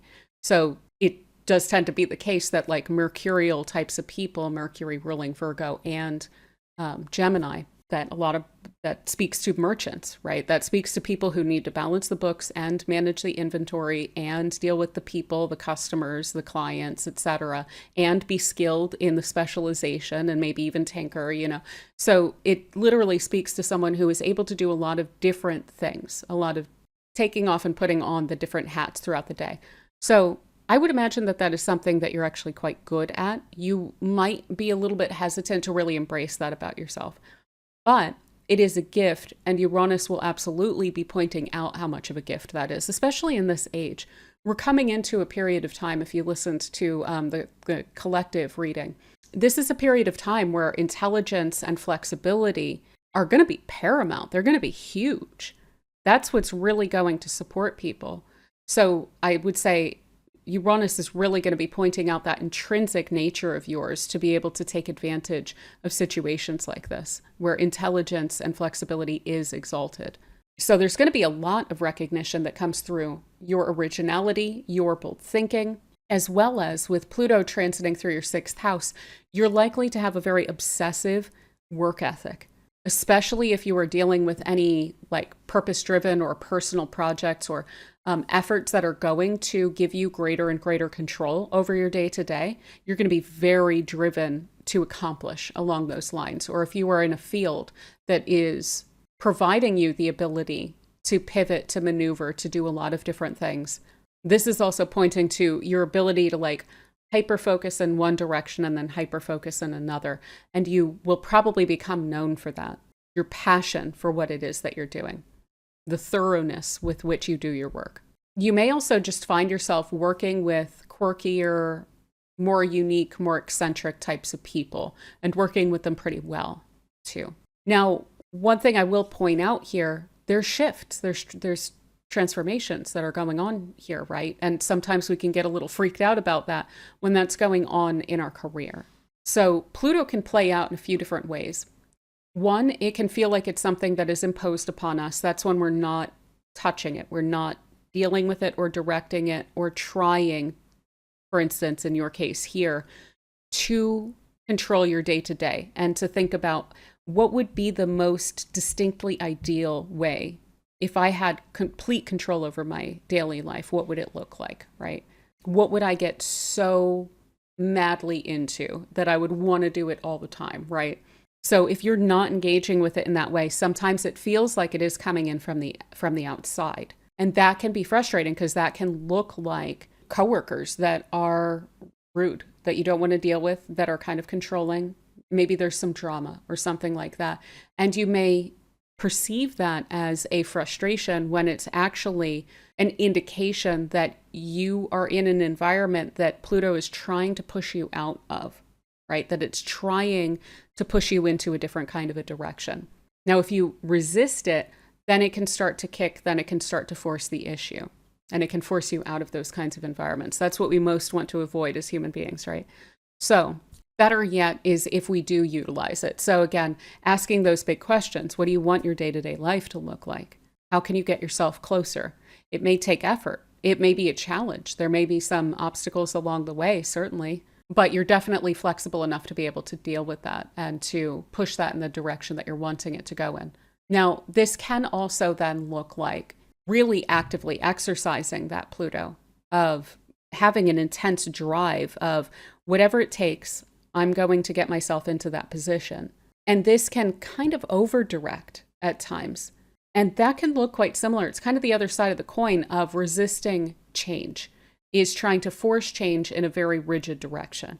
So if you can try and work with Pluto, and especially because of the fact that it's in this trine to Uranus in your 10th house, where it's like, it's not just trying to change your day-to-day life, it's trying to change your trajectory here into a direction where you feel like you have more freedom and control. So can you work with that? Can you clarify to that Pluto, to that Uranus, hey, this would be ideal for me. How do we get there? What can I do? Can you open doors? Can I stay kind of open? Maybe also to like social connections with coworkers. that your people skills are going to pay off quite a bit, as well as your intelligence, with these being in air signs as well. So that kind of gentle control, utilizing the Pluto, knowing that it's there in order to give you a greater sense of power over your own day-to-day life, your own routine, but also being open to the wisdom of Pluto to know better than us sometimes how things can change more thoroughly, and even in a greater direction than what we would have come up with ourselves, right?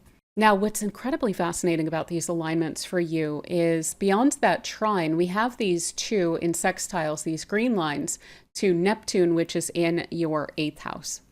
And Neptune points to our intuition, to our kind of instinctive pull in different directions. It can be very magnetizing. It can lay out various paths for us. It can give us little serendipitous clues to follow those paths. And it can create a kind of softening effect. Now, it doesn't provide evidence for what it's trying to lead us toward, which can be the little bit of the frustrating aspect of Neptune, but it tends to lead us in very wonderful directions, especially if we are able to stay open to Neptune as something that is helpful for us, but that we're not quite able to understand fully. So one of the worst things we can do with Neptune is make assumptions that we know, oh, it just opened this path for me because this thing is going to be what I do now. Not necessarily. All it did was open a path. You filled in a bunch of gaps there, right? So that is one thing, especially when we're dealing with important aspects of life, like your career direction and things like that. Try not to, also with Neptune, get too rigid about this is what it needs to look like. State the ideal to Neptune. That is wonderful. That's the best way to work with Neptune, is to really imagine, like, what is the best way that these things could go for me? And then stay open to the clues, stay open to the paths that wind up opening up. Some of them will be little detours, but those will also be quite valuable because they'll provide you lessons that are going to serve you, when you get back to the main path here. Now, that being in the 8th house, the 8th house has to do with, quote unquote, other people's resources. It can be where we encounter unearned income, settlements, our partner's income, inheritances, things along these lines. Things that are due to us, so any sort of debts to us or to others, where our resources and others wind up combining. This can be where we magnetize from people their resources as well. Now, there's an interesting thing here where I would not be surprised if you were finding an innovative way to tap into a market or something like this. So to find where there are resources and where there is a need that needs to be fulfilled, that you are uniquely situated to fulfill here, with the way that this is feeding into Uranus in the 10th and then Pluto in the 6th. There's this renegotiation of your work life and your direction in life in order to pull you toward, or to pull some resources toward you. So if you have always told yourself, I need to work extra hard to earn everything, this could actually look like a surprisingly easeful direction that you're going to go in when it comes to your career. Or again, to your relationships, if you are a mom and that's what you focus on. This could be streamlining that process quite a bit to where you're able to rest a little bit more, but maybe you're also then able to bring in some extra resources or something like this. Or your partner is bringing in resources, which is freeing you up to some extent. Maybe you're able to have help or something like that. Maybe it's an inheritance that is enabling you to follow your own path, because maybe you're able to step away from paid work for some time and establish something for yourself. So it's through those connections, those material as well as subtle, emotional, psychological connections to other people that are going to be laying a lot of the clues along the way. So I would stay open to partnerships, to especially like business partnerships or financial partnerships, shared resources, drawing in resources from others. So like client work can go over quite well with 8th house stuff going on. So you may be, for instance, drawing in, like I was saying, resources to yourself because there is something unique that you were able to provide. Maybe it's very lucrative, in fact. But this will also require a sense of trust in yourself, a trust in the process, a trust in flow, a trust in your ability to follow the directions that are open up to you, as well as an ability to trust when things are in flux that they're okay, that they're stable and secure, right? So there's a major reshaping of how you are dealing with your working life, your day-to-day life, your career, what you're known for, and the resources outside of yourself that you're tapping into. But it will change things up. And so the more open to that flow that you can stay, the better that that's going to wind up being. But yeah, I think that that is a lot of what I have for you, Virgo. So I do hope that this transit treats you super well. And thank you so much for spending this time with me.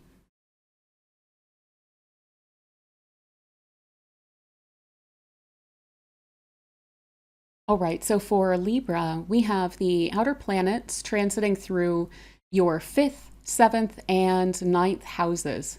So for you, this is fundamentally going to be about your inspiration, about what you love, what you enjoy, your own personal growth and development. So a lot of this really is going to be about you and what you love. There will be a social factor here, but let's go ahead and kind of dive into that aspect of it by talking about this trine between Pluto in your fifth house and Uranus in your ninth house.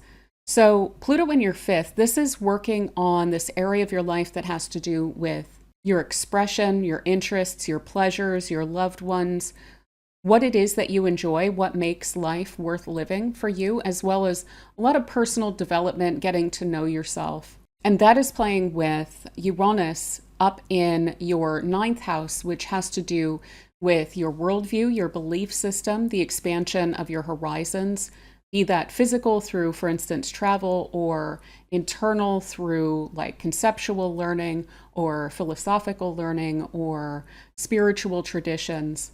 So there's huge opportunity here to expand both internally and externally through what it is that you are pouring your spirit, your time, your effort, your interest, your mind into. And you're very encouraged to hold that space to make sure that you are focused on those aspects of life that do make life worth living, right? So focusing on your own inspiration, trying not to get in something of a rut like we can at times of just focusing on like day after day, doing what we have to do, etc. This is a lot more about fun, personal development, getting to know yourself. So these things are absolutely not frivolous. And I would say as well, one thing when we're dealing with the outer planets is if we try not to deal with them, they tend to work their magic on their own. And sometimes that feels somewhat less controlled than if we're actively utilizing these energies. So for instance, if there are certain topics or inspirations that get stirred up and maybe there is a class or a community around that you're interested in getting involved in, this would really encourage you to go for it. Not only could that alter your worldview or impact your understanding of the world or even your understanding of that topic, it's also likely to create a huge amount of internal personal transformation such that you feel more empowered to be able to just lean into who you truly are in this life. So becoming yourself while you're getting to know yourself and following your inspiration to that end. Now, you may also find that there's almost this like heart expanding aspect of all of this. Your sense of concern may deepen quite a bit, like your emotional, sentimental involvement in either the lives of close loved ones or the collective, right? With Pluto in your fifth house, but also in Aquarius, this could be this kind of collectivizing, almost societal level care and compassion and love and concern for that, and a desire to have an impact along all of those lines, especially through expressing your interest to those ends. So for instance, if there's a specific social cause that you care about a lot, this could stir you up to really utilize your own voice to contribute to that and to make some kind of an impact to support that cause. You could even wind up doing this with like an international community or through the internet as well, with Uranus in Gemini in the ninth house there. You may even find that through the deepening of your connection to your heart space, right, that this may be altering your ideological or spiritual worldview as well, or growing that in new directions. So following new kinds of threads that maybe you haven't discovered yet and finding that probably very endlessly fascinating. This is another common thread between the fifth and the ninth that I find is there's a lot of optimism and fascination especially for you having air signs here, this kind of cerebral interest. So wanting to understand all different facets of something, being willing maybe to do a lot of research, to dig into things, to try to look at things systematically, to come up with frameworks. So you're somehow like building out that scaffolding while you're also developing a kind of foundation on which for all of this to set that is more thorough and kind of deeper. So the convictions are deeper, and yet the perspective that that's building out is very structured, but it's also quite new and expansive as well. So you can see how this is working on a lot of inspiration and requires a lot of personal growth. And I would say personal flexibility as well. So staying open to opportunities, either to learn from others or to teach others as well, to share of your ideas, to share of your convictions, to follow through on those, not being shy, not feeling like, oh, who am I to say? No, this is definitely saying you are someone to put your worldview out there, right? You may even find yourself drawn to people who are very eccentric, who have outside the box perspectives on things. This could be traditions that are not common where you are, like philosophical or spiritual traditions that are not common where you are. Like maybe they're from other cultures that you haven't quite been familiar with yet, but are digging into now. You could even wind up discovering a specific philosopher and going kind of deep into the rabbit hole of their whole perspective and their whole framework. So if you have felt like you've been in a rut at all recently, which would not terribly surprise me based on where the planets have been for you recently, it's been a little bit heavy. This is so much lighter, and it should have you feeling like you're much freer, you're much more lighthearted and much more spirited. Now, this is also all going to be very well supported by these flowing aspects to Neptune, which is out in your 7th house. This is also likely to draw you toward or to magnetize you toward unconventional, perhaps quite spiritual or creative types of people, people who themselves are quite inspired. And you may find this interesting pattern of like serendipitously meeting people, or even if you're not meeting them directly, like running across people that make a lot of sense to you. And it may not be this like, oh, I found this awesome philosopher person who publishes this newsletter or whatever it is. And this is going to be the be all and end all for me, you know, for however long. It could just be that they mention something that is quite unique that winds up setting you on a specific kind of a path. One thing I definitely recommend with Neptune, wherever it's transiting in your chart, and it's super important when it's in your 7th, so hear me out on this. Sometimes with Neptune, what we can do is it'll bring in something that looks to us incredibly wonderful, and it is incredibly wonderful, and it's almost like magical and weirdly on point, perfect timing, and we can imagine all of the different things that this means. And we can wind up applying and filling in gaps of all of our own meaning that we are kind of shoehorning whatever that opportunity was. So again, for instance, if you meet someone and you mesh with them so well, I'll give you the standard read on this, and you start planning your wedding, right? Like very quickly, and you think this is the end of it. This is going to be the one for me, right? Neptune can often present in that way. But Neptune didn't say that this is the one. All that Neptune did was bring you someone who offered a major spark to you and maybe introduced you to some new topics or some new interests or some new loves or a different social circle to get to know. Or maybe that person was brought into your life because they know you're the one, right? Like not that you are the one, but the one. They may have a friend who you're actually supposed to meet. The thing is, like, Neptune never tells us that it's doing one thing or another. We tend to fill in all of these gaps. And then when it turns out that that wasn't specifically the thing that we thought that it was going to be, then we can think, oh, well, I was disillusioned. I was under the illusion of Neptune. Whereas Neptune didn't really create an illusion. We did, right? Neptune just introduced us to someone who had us quite excited, at least for a time, or wound up introducing us to something really meaningful and important in our lives. So that's why I really preach with Neptune a lot of flexibility and trying not to make assumptions, because that's where we can really kind of go wrong with Neptune. That can trip us up quite a bit. So I would say when it comes to those that you meet, try not to have sharp expectations because Neptune can be a little unreliable. Doesn't mean that it has to be, but again, it can kind of defy convention or defy commitments and things like this. Sometimes people will serendipitously be removed from our lives just as quickly as we met them. And it may not be through any fault of their own. It may just be that that's how it was supposed to play out. We got what we needed from that relationship.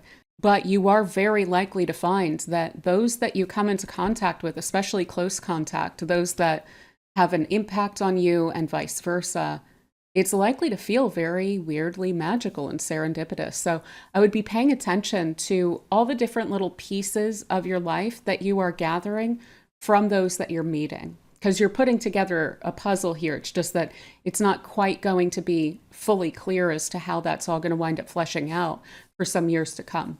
Which, if we really want to know right now how everything is working, can be maddening. But that's just kind of how it is when we're dealing with Neptune.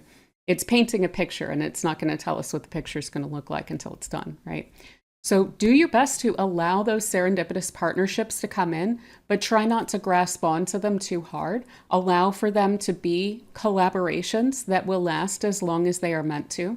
When it comes to notions of commitment, definitely try to balance that out with a sense of independence. You may even find that in these years, there's these subtle power dynamics that you're able to pick up on as well.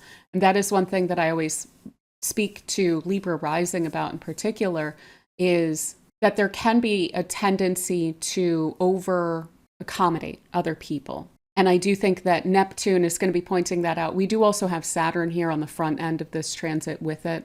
I've just spoken about that recently, but for a couple of years, there will be a lot of lessons around boundaries, but that should set you up really well for being able to roll with whatever this Neptune is bringing on its own as Saturn winds up moving on too.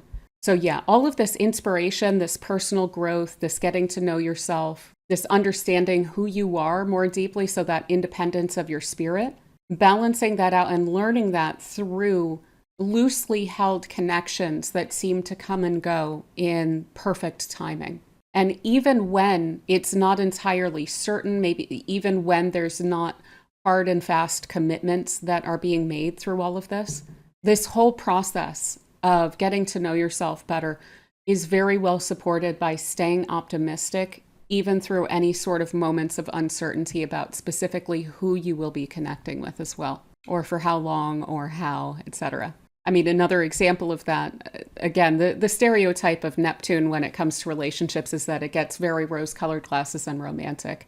So maybe someone that you're projecting a marriage onto is actually just a wonderful lifelong friend that really winds up supporting you. But yeah, I think that that is a lot of what I have for you, Libra. So I do hope that this transit treats you super well. And thank you so much for spending this time with me.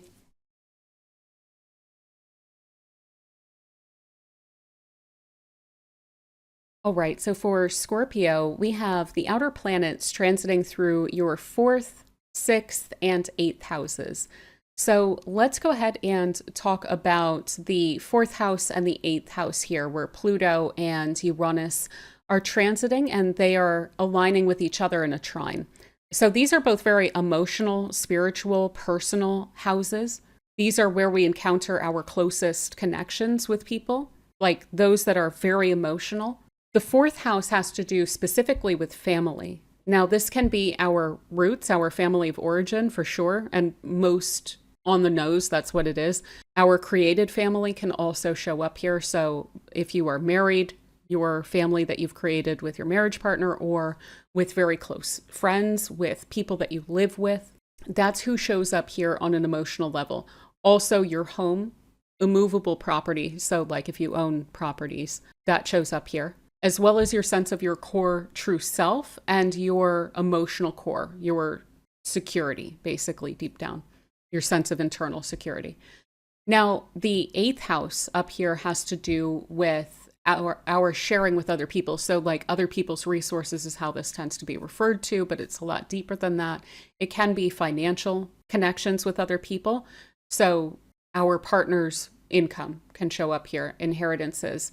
debts can show up here, financial partnerships, settlements, things like this, but also like clients, your ability to provide a resource, your skill or your service to someone else and receive their resources in exchange for it, right?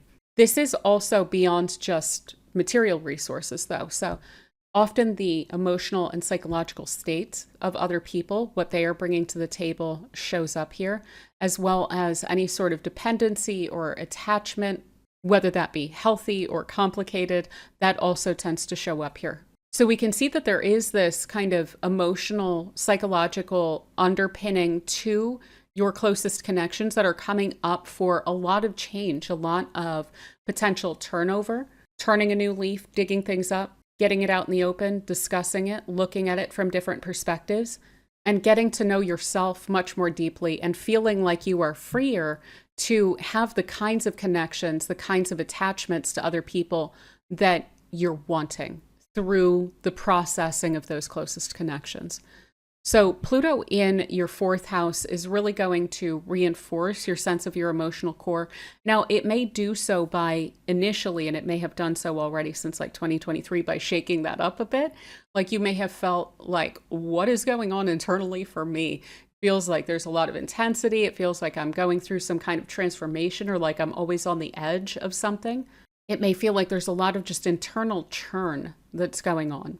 It may also have felt like there have been these weird crisis moments or things like needing to rise to the occasion within your family or needing to be the resilient one, right? Like needing to show up in that way and proving to yourself your resilience, proving to yourself your internal security and strength and your foundation and just how secure that is, reinforcing that by pointing it out to you. But Pluto does get a little nicer than that too. That's Pluto when it's being a little bit rude, when it is being very external, when we're not quite used to it, and so we're not really utilizing it yet as a transit. As you learn to work with the ropes here of recognizing your inner strength, maybe quite literally doing root chakra work, looking at your conditioning, looking at your psychological core as well. So any sort of like deep early childhood conditioning, things like that, that also like came from the early childhood, the family.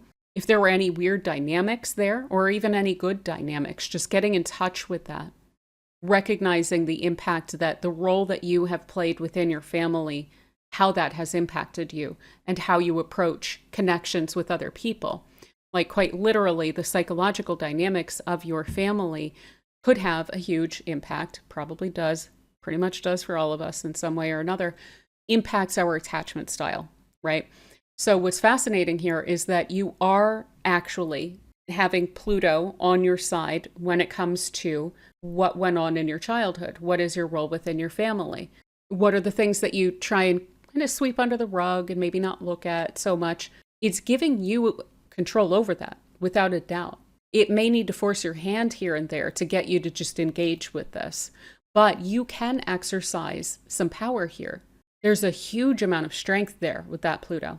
And what's incredibly fascinating is then that it's in a friendly relationship, a very helpful relationship with that which is trying to put you in touch with more liberated attachments to people. So being able to have that emotional connection, to have that trust, to have that sharing without feeling like you need to control it or it is controlling you. So not needing to box others in and not needing to feel like you were boxed in yourself either. So there's a huge amount of fascinating like attachment style healing that there's an immense amount of opportunity here for if you want to do that, for sure. If you don't want to do that, you're probably going to be forced to deal with it anyway, right? It's going to come up in different ways. And so a lot of this is really going to wind up coming back to knowing that deep down, you're good regardless of your attachments, right? Regardless of who you are connected to, you're fine. So relying on that Pluto at the base of the chart, reminding you that you have that personal strength, that you have that resilience in yourself. And so you don't need others. It's just nice to have others and to be able to open yourself up and to be vulnerable with others, not necessarily because you trust them, but because you trust yourself.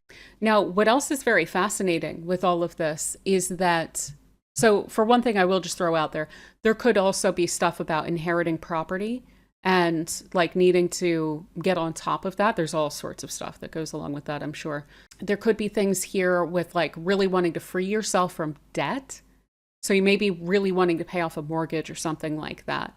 And you may become quite fixated on that as like your top goal, your main priority. You may find yourself like meaningfully driven toward material resources in order to free yourself from an attachment to a contract, quite literally. You may also find yourself, and I would not shy away from this at all, if you're getting the urge, for instance, to like buy a used car outright rather than taking on a loan to buy a new car or something like this.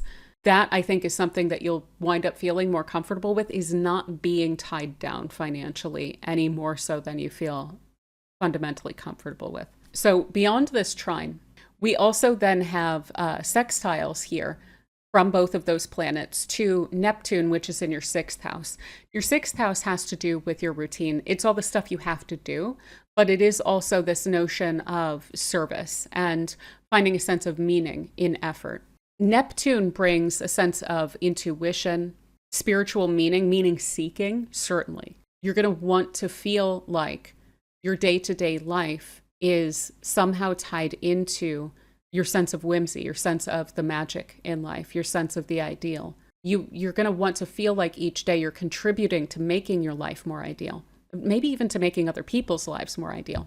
There is a real like special alignment here between your 6th house and your 8th house. It's actually quite beautiful, having to do with desiring to give of yourself, desiring to share of what you have with other people, especially along the lines of your effort or your wisdom, what you have worked up, not just financial, right? So I would not be surprised if there are some serendipitous opportunities like Neptune virtually always is bringing into us to connect with people meaningfully. Now, to collaborate on a business level, perhaps, like this could quite literally be going into business with someone. This could be going into business for yourself as well. And that may even be part of how you are gaining a sense of greater control over your core and over even your home. You may be working from home, right? If you're working for yourself, and finding a huge amount of meaning in that.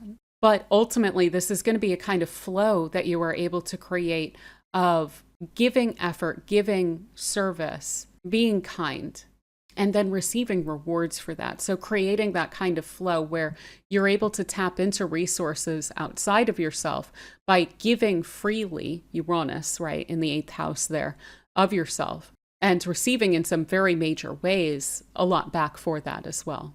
Because this is definitely a two-way street in the 8th house there. Additionally, Neptune in the 6th house is going to be encouraging you to create a greater, to idealize your daily life.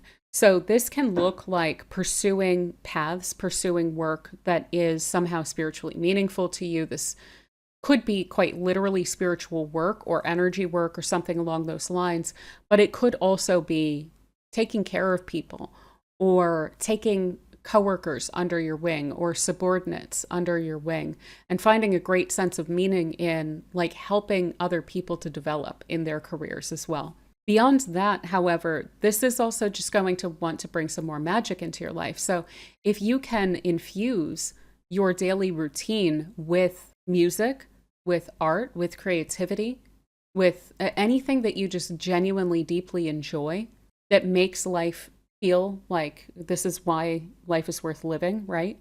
All of those magical aspects of life, infusing that as much as you possibly can in your everyday life. Not just saving it for the weekend or anything like that. Not even necessarily just saving it for the end of the day, but can you infuse that somehow into your work itself? That is also going to help immensely with creating a really clear and healthy and wonderful emotional flow that's going to have you feeling much more secure and stable and powerful and resilient in yourself, but is also then going to tap you into resources that you can bring in to reinforce all of this as well. Other than all of that, I would just reinforce the psychological dynamics of this trine here. That also tapping into Neptune in the 6th house, which can have to do with psychological and emotional and spiritual health. And so if there are if there's like herbal or energy healing or like feng shui or things like this, trying to get to know yourself better to heal yourself as well, it may be a kind of subtle practice. It may not just be like digging up things and looking at them and releasing them or embracing them or whatnot. It could also be like working on internal sensitivities, creating a lot more healthy routines for yourself. So like maybe even on a physical level, and the impact that a more ideal physical health situation, a regimen for yourself, how that can wind up having a really wonderful impact through different emotional avenues of your life as well. But yeah, I think that that is a lot of what I have for you, Scorpio. So I do hope that these transits treat you super well. And thank you so much for spending this time with me.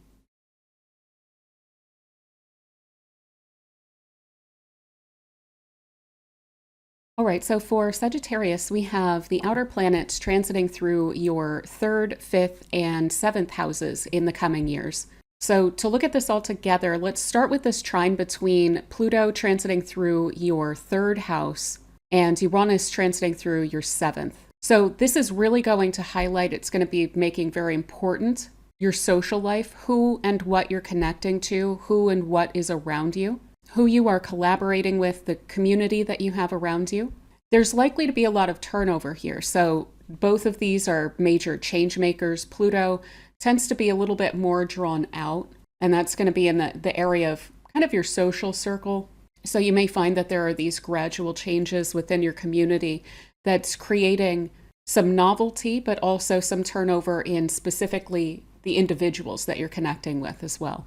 Not to mention how you're relating to people too.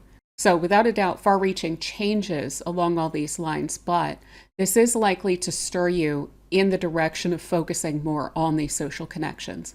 So if you've been somewhat private recently, if maybe you've pulled back from socializing more since COVID, this is very likely to stir that up in you again.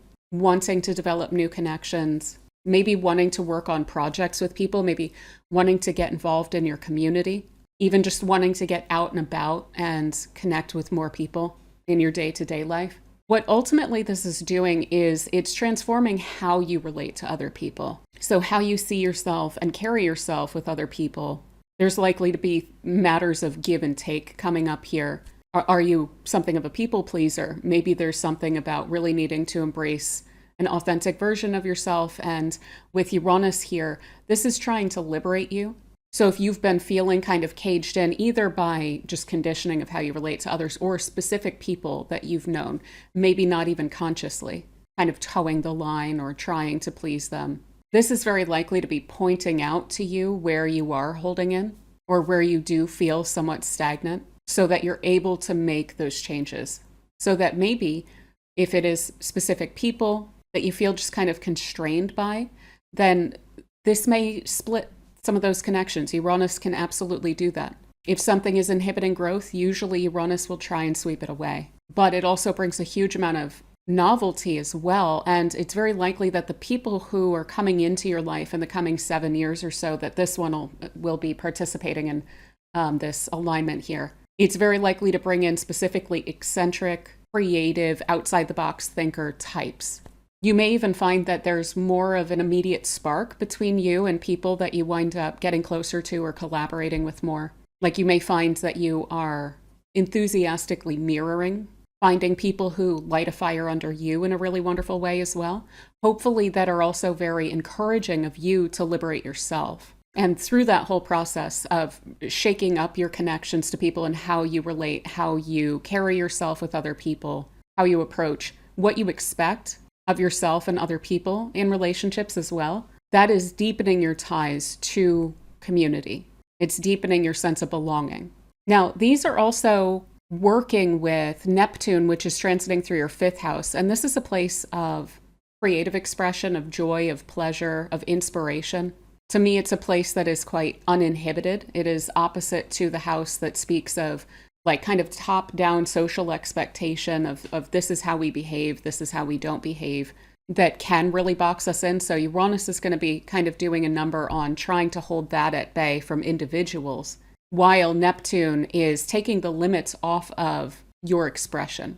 So this is where we're learning to collaborate, but without losing your own individuality, because that is also being held up by Neptune. So what is it that you individually contribute to projects, to groups, to hobbies, whatever it is, to society, to your community, to your loved ones as well? So even though you are finding a sense of belonging here, you're very much being encouraged to do your own thing and to be willing to go your own way if you don't quite feel like you fit. Don't try and make yourself fit. Try to find a place that feels very comfortable, that feels very enjoyable and free for you. I would also expect with these alignments for there to be some very fascinating serendipitous opportunities to experiment with other people, to experiment with how you're carrying yourself, with your own interests. So there may be some spontaneous inspiration to go in some direction or another, specifically with your interests. So again, crafts, hobbies, specific kinds of media or genres, etc. And those interests that are getting inspired may actually be somewhat tied to trying to pull you toward specific types of people, like to get you on the same page so that there can be these interesting opportunities to meet up, to experiment together, to collaborate, just to meet, just to enjoy each other even. Kind of finding your tribe through shared interests. And through that whole process, then getting to know yourself through your own personal expression, but also through who your genuine expression magnetizes to you or brings you into contact with. Who holds that up? Who holds space for that? Who appreciates that? So you could wind up developing some really deep, wonderful, meaningful connections that are very affirming to you, and for you to also, of course, be very affirming to others in the coming several years here. And that is one thing that I would point out about you also, affirming others. Uranus out in Gemini in the 7th. Not only could this be a spark coming from the outside, but this could be a spark from you to the outside as well. So you could really be inspiring other people or getting a lot of notice, stirring up others. So on the one hand, you may find that you kind of trigger people if they're not on the same page with you a bit more, especially with the trine to Pluto in your 3rd. Some of the things that you may say could really rub people who are not for you the wrong way. And that could be annoying, but I would try and look at that as something of a blessing of making very clear who's right for you and who's not. Another way that I would see this, if you're a creative type, this would look like experimental new collaborations and connections and like creative communities that you're coming into quite straightforwardly. But this could also go toward like social causes or trying to stick up for people that you're very compassionate about and expressing your love broadly without limits in that way. So Neptune being in this place of loved ones, Neptune doesn't create barriers, so it will be rather universal in its affection. And with it being well supported by Uranus in the 7th and then Pluto in the 3rd, and then those two being in air signs as well, this could definitely go very social in the sense of getting involved in your community, like causes in your community, activism, volunteering, even when it comes to, for instance, markets or the vibrancy of your community, wanting to contribute to that. So yeah, my advice here would be just try and, quote unquote, go your own way, do your own thing, express yourself as authentically as you can, while still, of course, holding space for other people to be very different and be themselves as well. And that should wind up drawing you into some connections and some communities that are going to be really life trajectory altering in the coming quite a few years here. As I mentioned in the beginning, we have Uranus in your 7th until 2033, Neptune in your 5th until about 2040, and then Pluto in your 3rd until about 2044. So there's quite a bit of time that this is going to wind up playing out for you. And this is a big, significant chunk of your life. And it's going to have a really strong impact on who you feel like you are, where you belong, and how you express yourself, as well as your joys and pleasures. Again, there's something here about the social informing your interests or hobbies in a wonderful way, or vice versa. So common interests is going to be important here, but it could go either way, either through the people you're meeting or meeting people through the interests. But yeah, I think that that is a lot of what I have for you, Sagittarius. It is quite a fun alignment, a lot more fun than the recent many years have been. So I would definitely lean into it and enjoy it. And thank you so much for spending this time with me.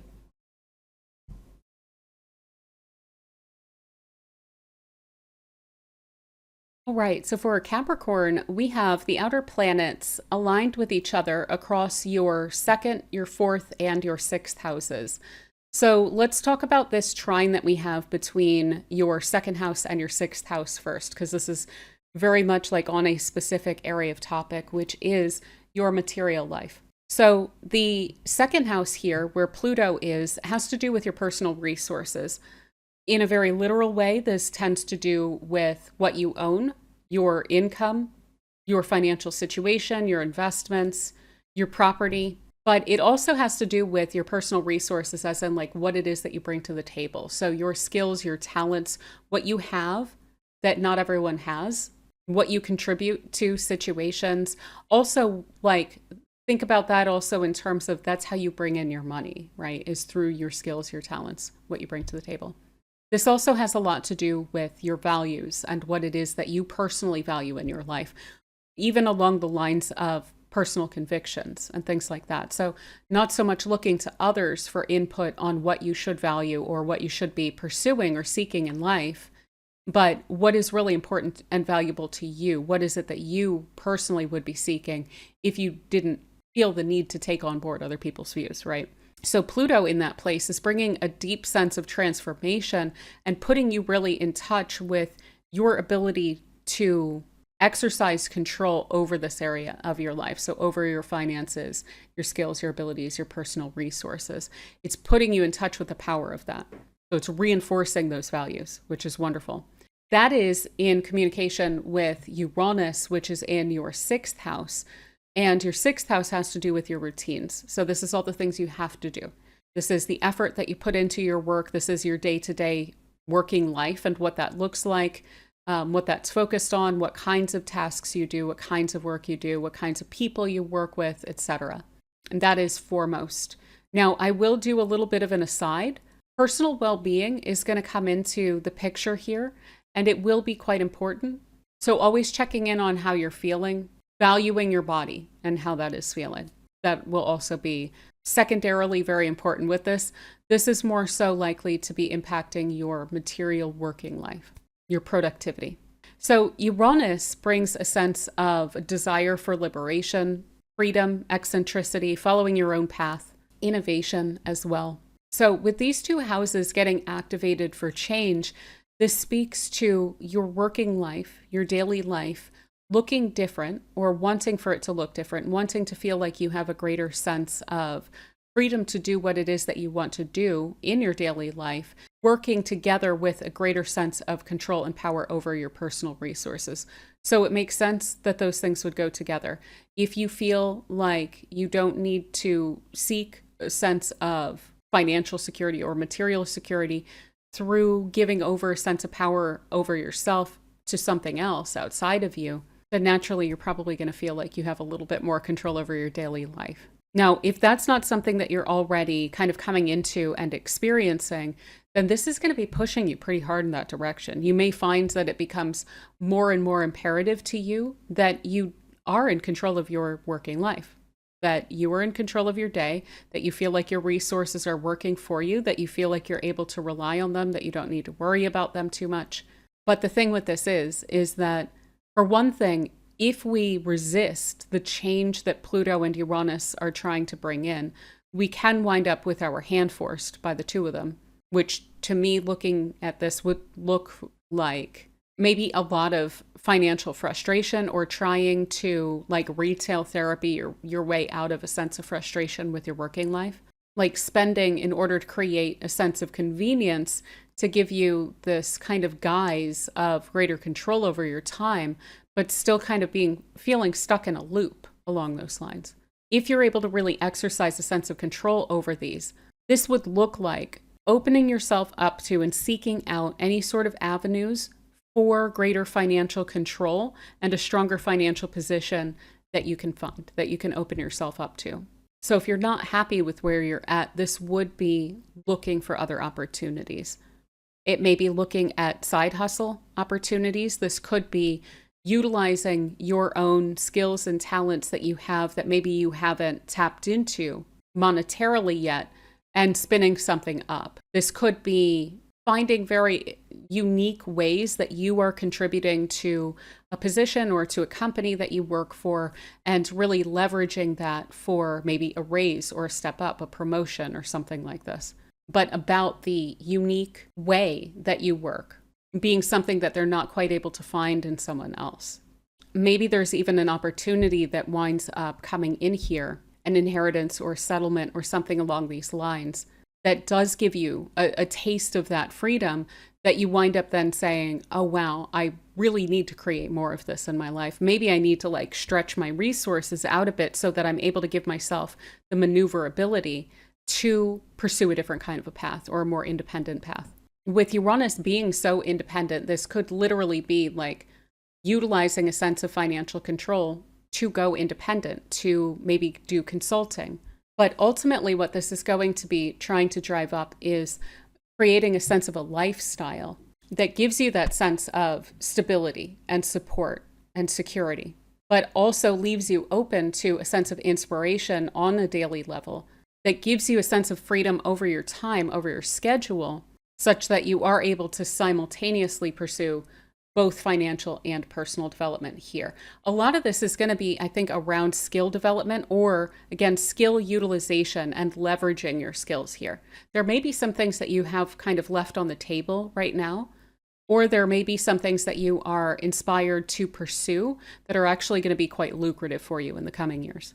It may take a little bit of courage to push yourself in that direction, but if you need the permission, just know that these planets are going to do it regardless. So always better to try and stay on top of these things. You should really be working with these energies. You should not be grasping onto old ways of doing things when you're dealing with these two, because that is a recipe for them doing it on their own.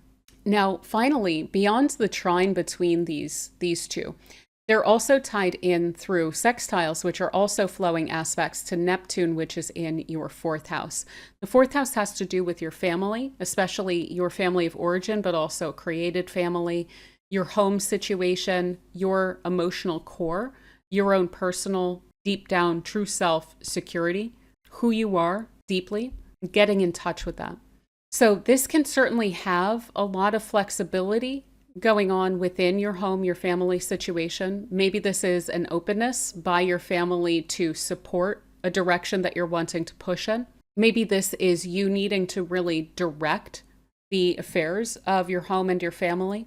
There's a receptivity with Neptune here within the home and the family to your ideas and to your direction. So the inputs that you are putting out there when it comes to your home and family should be well received. Be that, hey, I'm wanting to take this different kind of a direction. Do you think that we could all pull together and help me out along the lines of being able to actually pursue this? Or be that trying to fix up a home maybe that you're wanting to sell and become more liquid so that you're able to redirect some of your resources and claim a greater sense of control over them. This would be that home responding very well to the inputs from the sixth house of the work that you're putting on something to innovate it, to change it, to upgrade it, and then getting a financial benefit from that. If you do have a movable property, this does look like you should be able to twist and turn that in ways that could be quite beneficial to you. Be that getting it reassessed or, again, fixing it up, selling it, buying property, etc. But again, all of this is about creating a greater sense of freedom and control within your lifestyle, your personal lifestyle. This could even be you pursuing a greater sense of freedom so that you are more open to what's going on in your home. So if you work a lot, but you have children and you're wanting to spend more time with them, some of what's spurring you on could be either that you're wanting more time and effort and energy that you can give to your family, or it could look like wanting to set a really excellent example of independence for your children. This could even look like if you have like elderly parents that are needing some care, pooling resources so that you are able to do that, maybe that then even winds up freeing you up to pursue a different path when it comes to your career as well. So all of these areas of your life are really working together quite well. The one thing that I would really recommend here, though, is this thing about ensuring clean documents. So try not to overlook fine print. Try not to rush into something because you feel like, oh, I don't want to turn that rock over because there might be some yucky grubs under it or something like that. Like, read the fine print, right? Try not to sweep things under the rug. Try not to ignore things, especially also if there's anything to do with like foundations of buildings. Try not to brush over that either if you are buying or selling. That said, if you are in either of those positions, you should be able to work the situation really well to where it goes very strongly in your favor. And it can be, without a doubt, a really wonderful win-win situation where both buyer and seller are very pleased. But yeah, other than all of that, you may have even some like latent spiritual talents that you're wanting to bring to the fore as well. You may also find that being at ease deep down, so leaning into your sense of your true self, who you really are, what really inspires you, what you love, and allowing for that to emanate, you may actually find that one, helps you to feel freer in your working life, so in your day-to-day life, but also you may find that it seems to kind of open the doors of abundance to you, like you're able to somehow make more money through leaning into your own personal inspiration. And if you don't feel like you're able to utilize that in the work that you're doing now, that would raise questions to me about what these planets are going to wind up doing then in the coming several years, because they're going to want to be in a position to where you are able to feel inspired by what it is that you're doing. So I wouldn't expect for a situation like that to really last. So if the inspiration isn't there, that to me would be a major clue of probably that's something that you're going to want to change. Yeah, I think that is pretty much what I have for you, Capricorn. So I do hope that this transit treats you super well. Thank you so much for spending this time with me.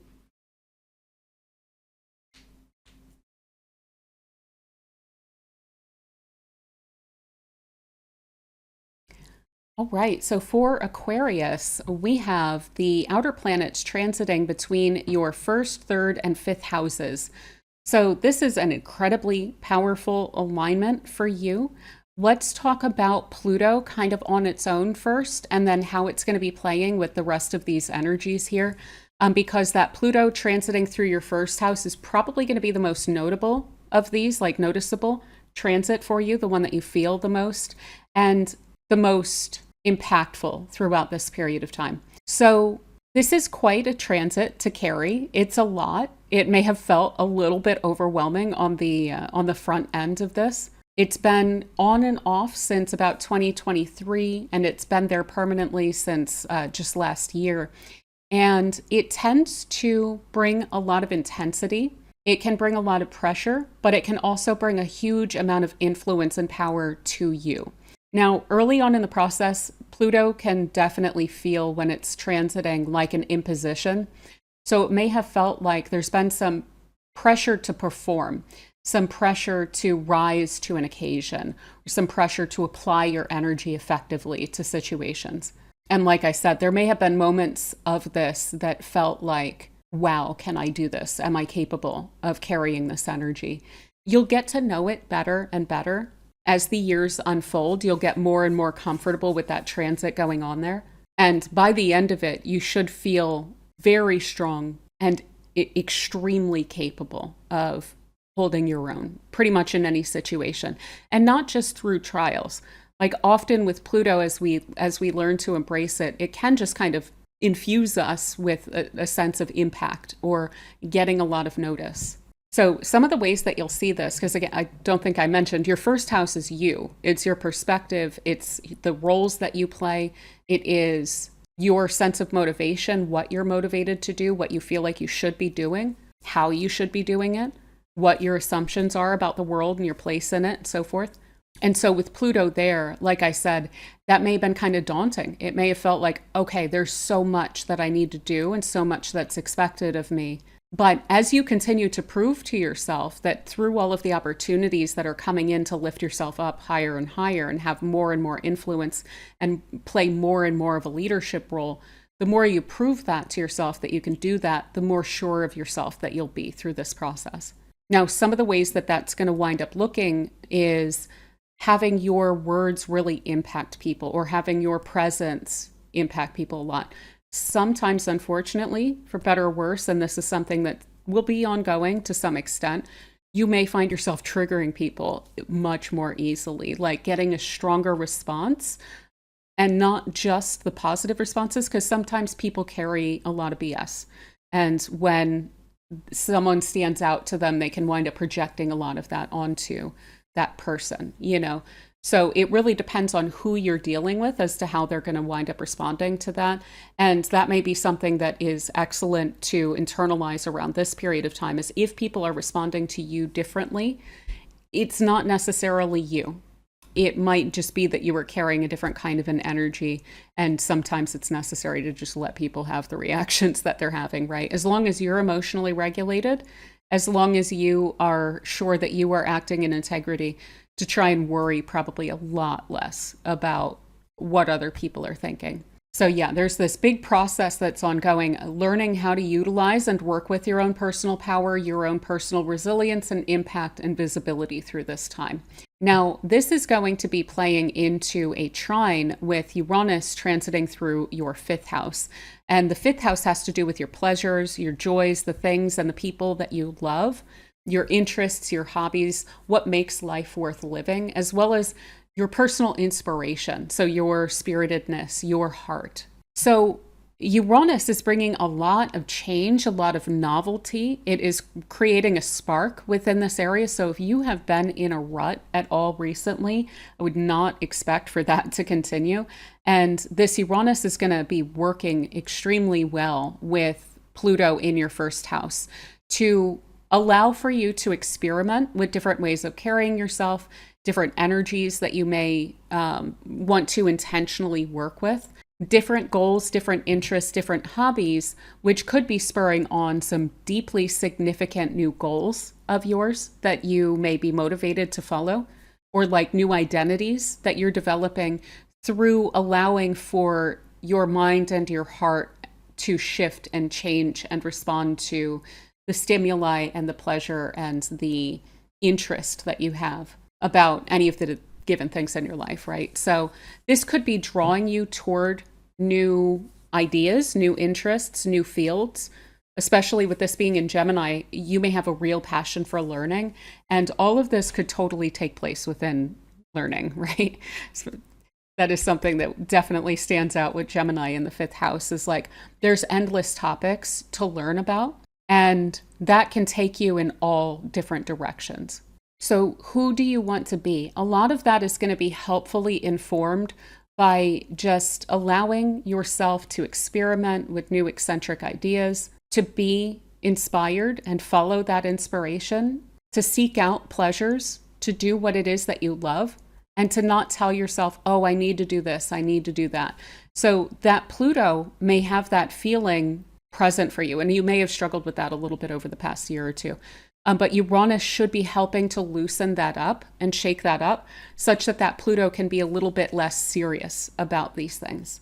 And that should help with allowing for you to feel like the power of that Pluto is very much in your hands and you're able to take that in different directions, rather than feeling like it's a specific kind of a thing or a specific kind of obligation that's imposed on you, either by the universe or by social expectation or things like that. Because another thing with Uranus in your fifth house, this is also a place that I find we can be quite uninhibited. It is opposite to the 11th house, where social expectations come in. And so this is where we're just ourselves. We're just authentic. We just do things because we love them. The friends that show up here, the ones that are in our lives just because we love spending time with them, not because of what they can do for us or how they can help us in life, like colleagues can be, right? So this is an area that we shouldn't have to question too much. We shouldn't have to overthink, but we can deeply get to know ourselves. One other aspect before I move on from this, actually, I have it written here, so that's great. This is also the place of the inner child. So your own childhood shows up here. Your children also show up. Your creativity and what you create shows up in the fifth house as well. So if you do have children, I would expect that they will be playing a significant role in almost a permission structure for you to feel like you're able to follow eccentric different kinds of paths than maybe you have before. So they may be stirring that up in you, or you may even be following their lead if you have some children who are becoming quite eccentric through this period of time as well. But yeah, any sort of roles that you feel like you have needed to play or conditioning around what's expected of you due to experiences that you had in your childhood, you should be able to liberate yourself from that. You're able to, with Uranus, liberate fifth house, your inner child, through this period of time. And that can also help a lot with feeling more in control and more of the shot caller of your own life and less responsive to what is, again, expected of you from the outside or from parents or whatnot. So embracing openness, embracing creativity, experimentation, that's all going to be wonderful.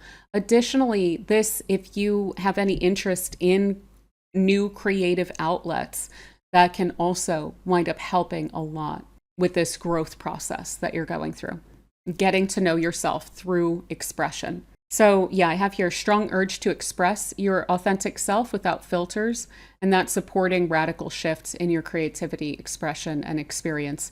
A lot of that is bound up between this trine. Now, you also have Neptune transiting through your third house, and this is the place of the people, places, things around you, your communication style, your thought process, your conscious mind. Your community shows up here. Friends, neighbors, peers, like acquaintance type friends, people that you just kind of spend time with. So there's a lot of flexibility in this area, a lot of malleability in this area as well. So you may feel a kind of softening where even like the people around you, they seem to be kind of freeing themselves up a bit to become more expressive, more creative, maybe even more spiritual, more belief-oriented, more values-oriented. And that can also be incredibly supportive of you feeling empowered to pursue your own unique path in life as well. There may be a little bit of confusion or shifting of where you feel like you belong that winds up supporting this process too. So certain groups that you used to spend time with, maybe you find that you're growing apart from them. That would not surprise me, but if there is something like that, I would expect here that you are growing toward a new kind of alignment where you're able to express this new version of yourself, especially because this Neptune, it's going to be impacting your thought process. So it's going to be making that less rigid, more intuitive, more fluid as well, more creative. So this is more about like the impressions that you're receiving, the energy that you're receiving from your environment and picking up on information that way. So you may find that your intuition winds up really increasing quite a bit. That could wind up pulling you into some spiritual communities, certainly. But it could also then have you in certain settings noticing, oh, I'm not talking about this aspect of my life or something like that.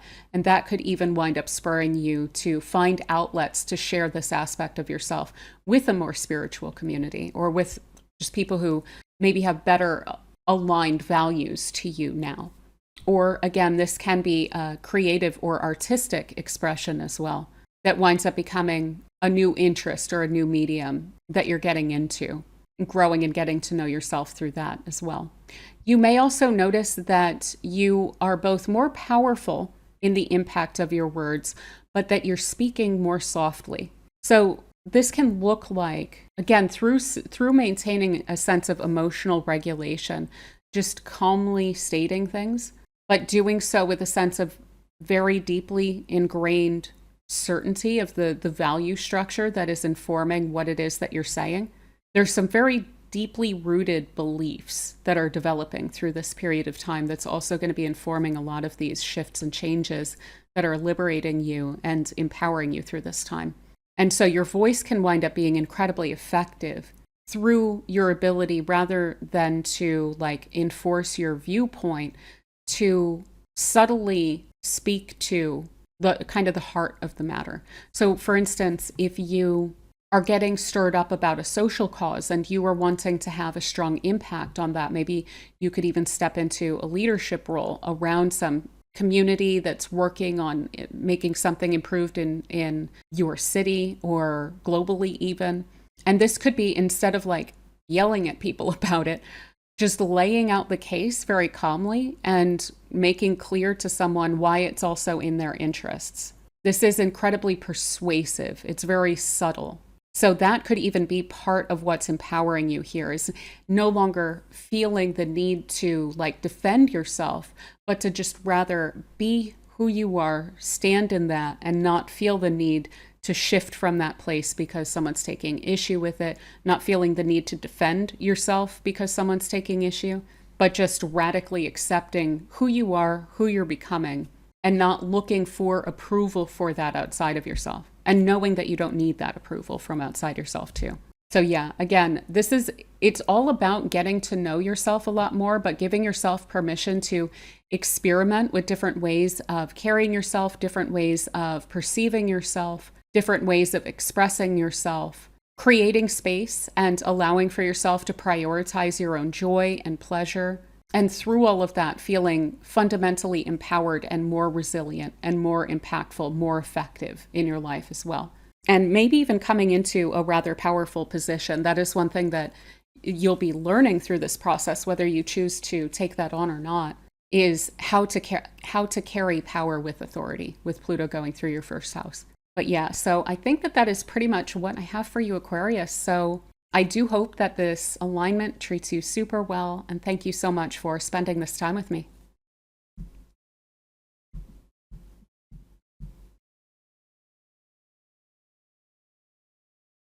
All right, so for Pisces, we have the outer planets transiting through your 2nd, 4th, and 12th houses. So let's go ahead and start talking about Uranus in your 4th house and Pluto in your 12th house first, and this trine that they're going to make to each other. So there's some very solid common themes that come along with these houses. The 4th house has to do with your home, your family, especially your family of origin, where you come from, your sense of your deep down true self, your private life, your lineage. And the 12th house has to do with your subconscious, your inner life, your inner world, your imagination. This is where we can isolate, where we can work behind the scenes. This can also be where we grapple with any sort of conditioning or psychological or emotional patterns as well. And so a lot of those, of course, we know stem from 4th house stuff, which is our family of origin, can wind up putting us in a role that can wind up conditioning us to carry forward certain psychological patterns that we have. So when it comes to your sense of self, deep, deep, deep down, this is offering a huge opportunity to release any aspects of complications or cages or a sense of control that you may feel like you give over to other people or over to other situations or over to past situations even, over who you are, over how you perceive of things.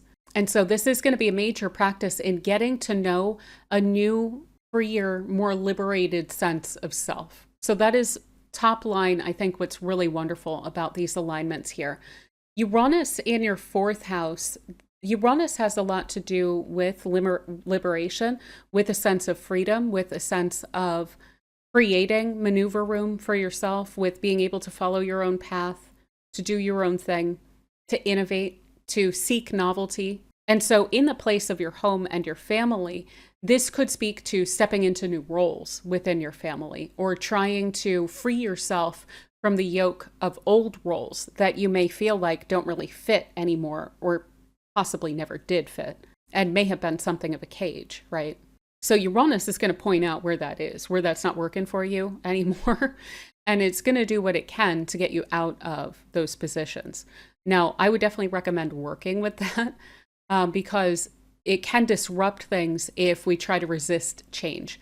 So if we try to just, I know I'm the black sheep, I know that I do this and I do that, and I people please because of blah, blah, blah, whatever it is, right? If we try to hold on to that role just because we know it, it's comfortable, whatever, don't want to rock the boat, Uranus could wind up overturning some tables in those connections. It could wind up becoming somewhat intolerable such that we are forced to deal with that issue.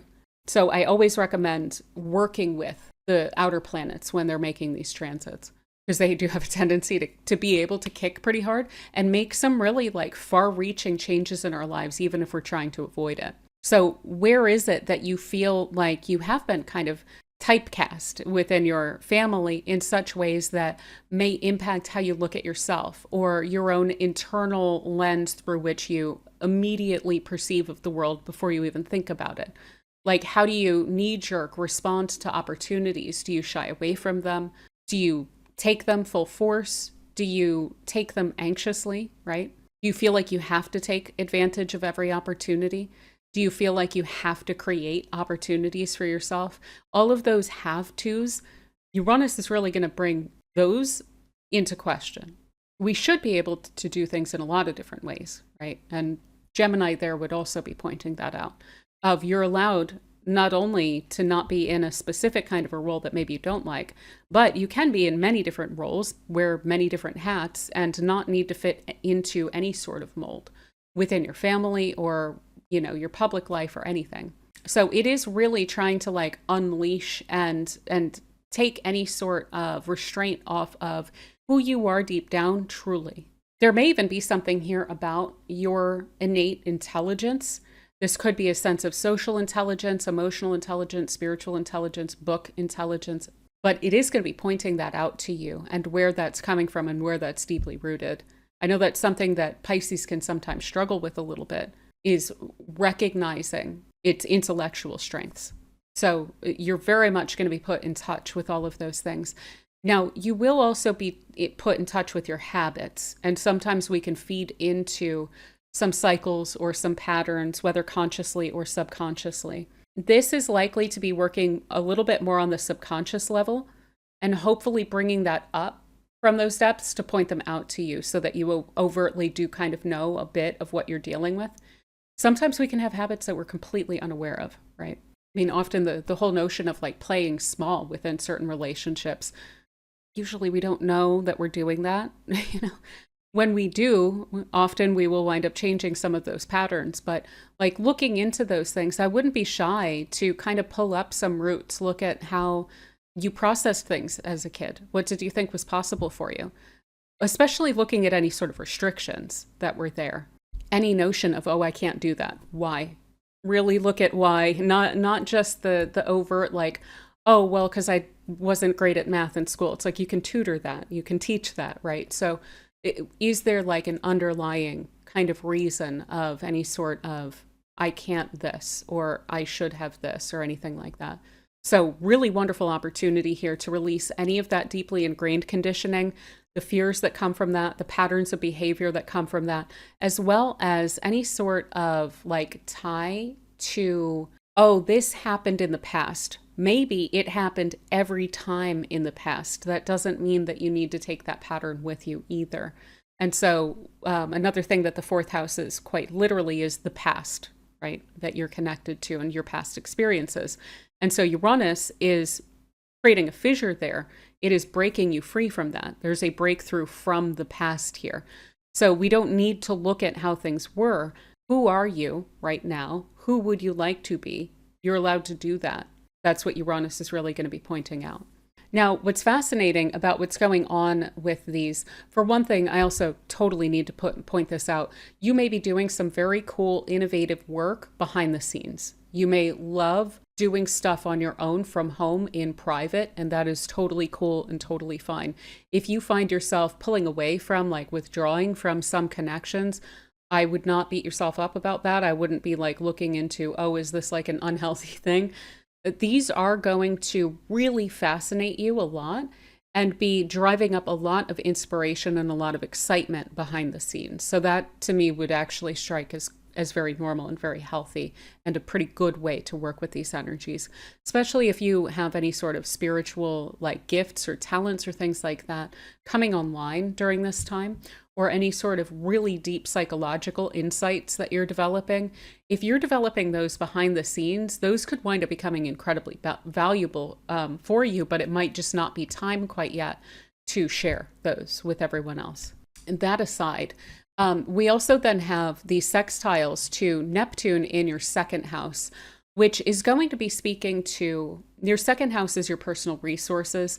So it's quite literally your financial situation, your income, etc. But it also has to do with your personal resources as like your gifts, your talents, your abilities, what you bring to the table that's valuable, that produces value, your ability to be productive. This is also what you value. So it's not just a material kind of a thing. It is also this notion of what are your convictions? What do you actually really like and prefer? And how do you develop those things? You know, what is growing in your garden and what do you want to put the time and the effort and the energy into developing further? Neptune is going to be stirring that area up in a very interesting kind of serendipitous way. So for one thing, it may be undermining your materialism to an extent which I would assume is already not the biggest in the world if you've got a lot of Pisces placements.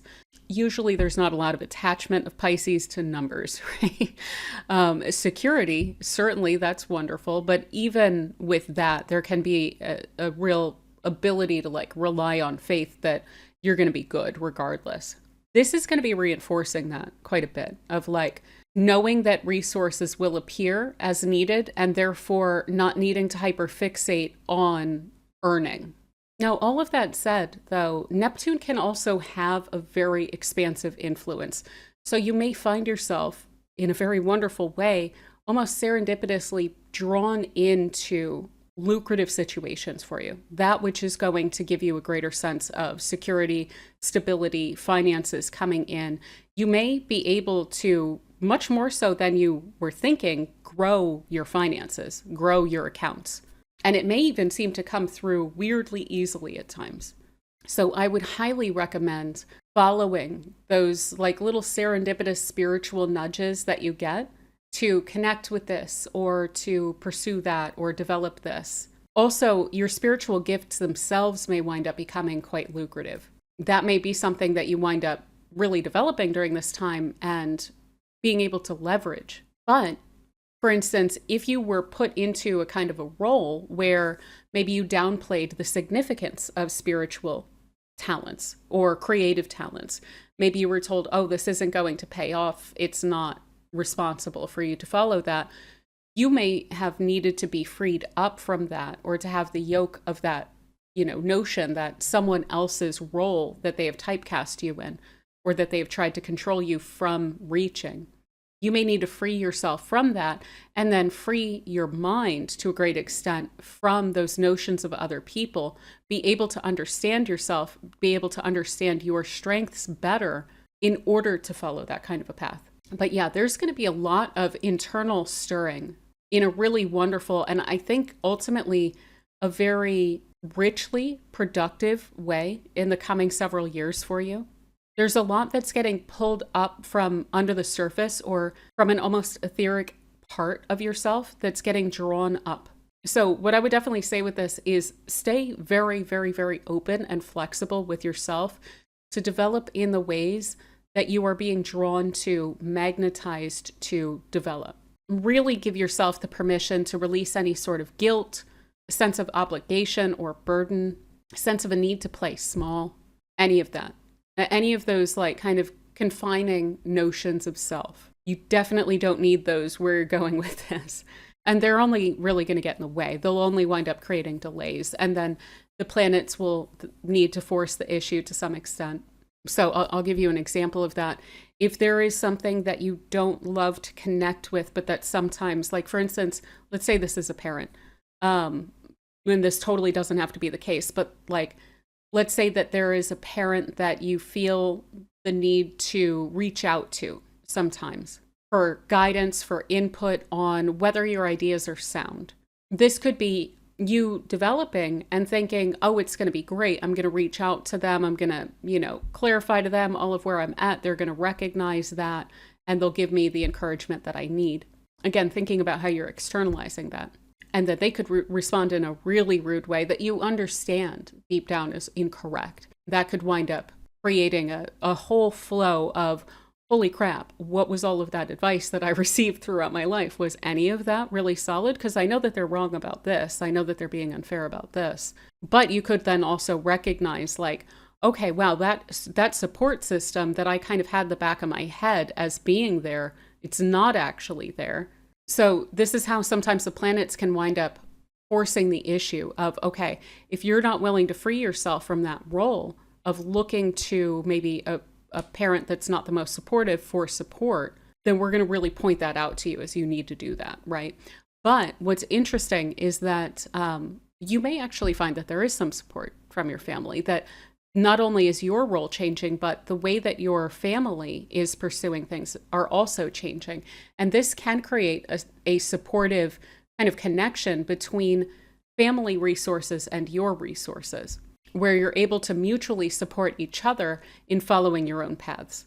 So maybe you were able to help someone out in a specific kind of a way. They wind up returning the favor. You're able to get each other in like a mutually better position by working together. So I do want to point out, like, if you have a pretty decent family base, it's very likely that you changing your hats and stuff like that is actually going to be quite embraced, and that there is a lot of wiggle room, and you may actually be surprised at how much support there is there. But what I definitely want to stress here is, regardless whether that support is there or not, you definitely need to do that. So yeah, I think that is pretty much what I have for you, Pisces. It is going to be a pretty big deal. I think it's going to be really exciting. I am really looking forward to what Pisces is going to be putting down in the coming several years. So I do hope that these transits treat you super well. And thank you so much for spending this time with me.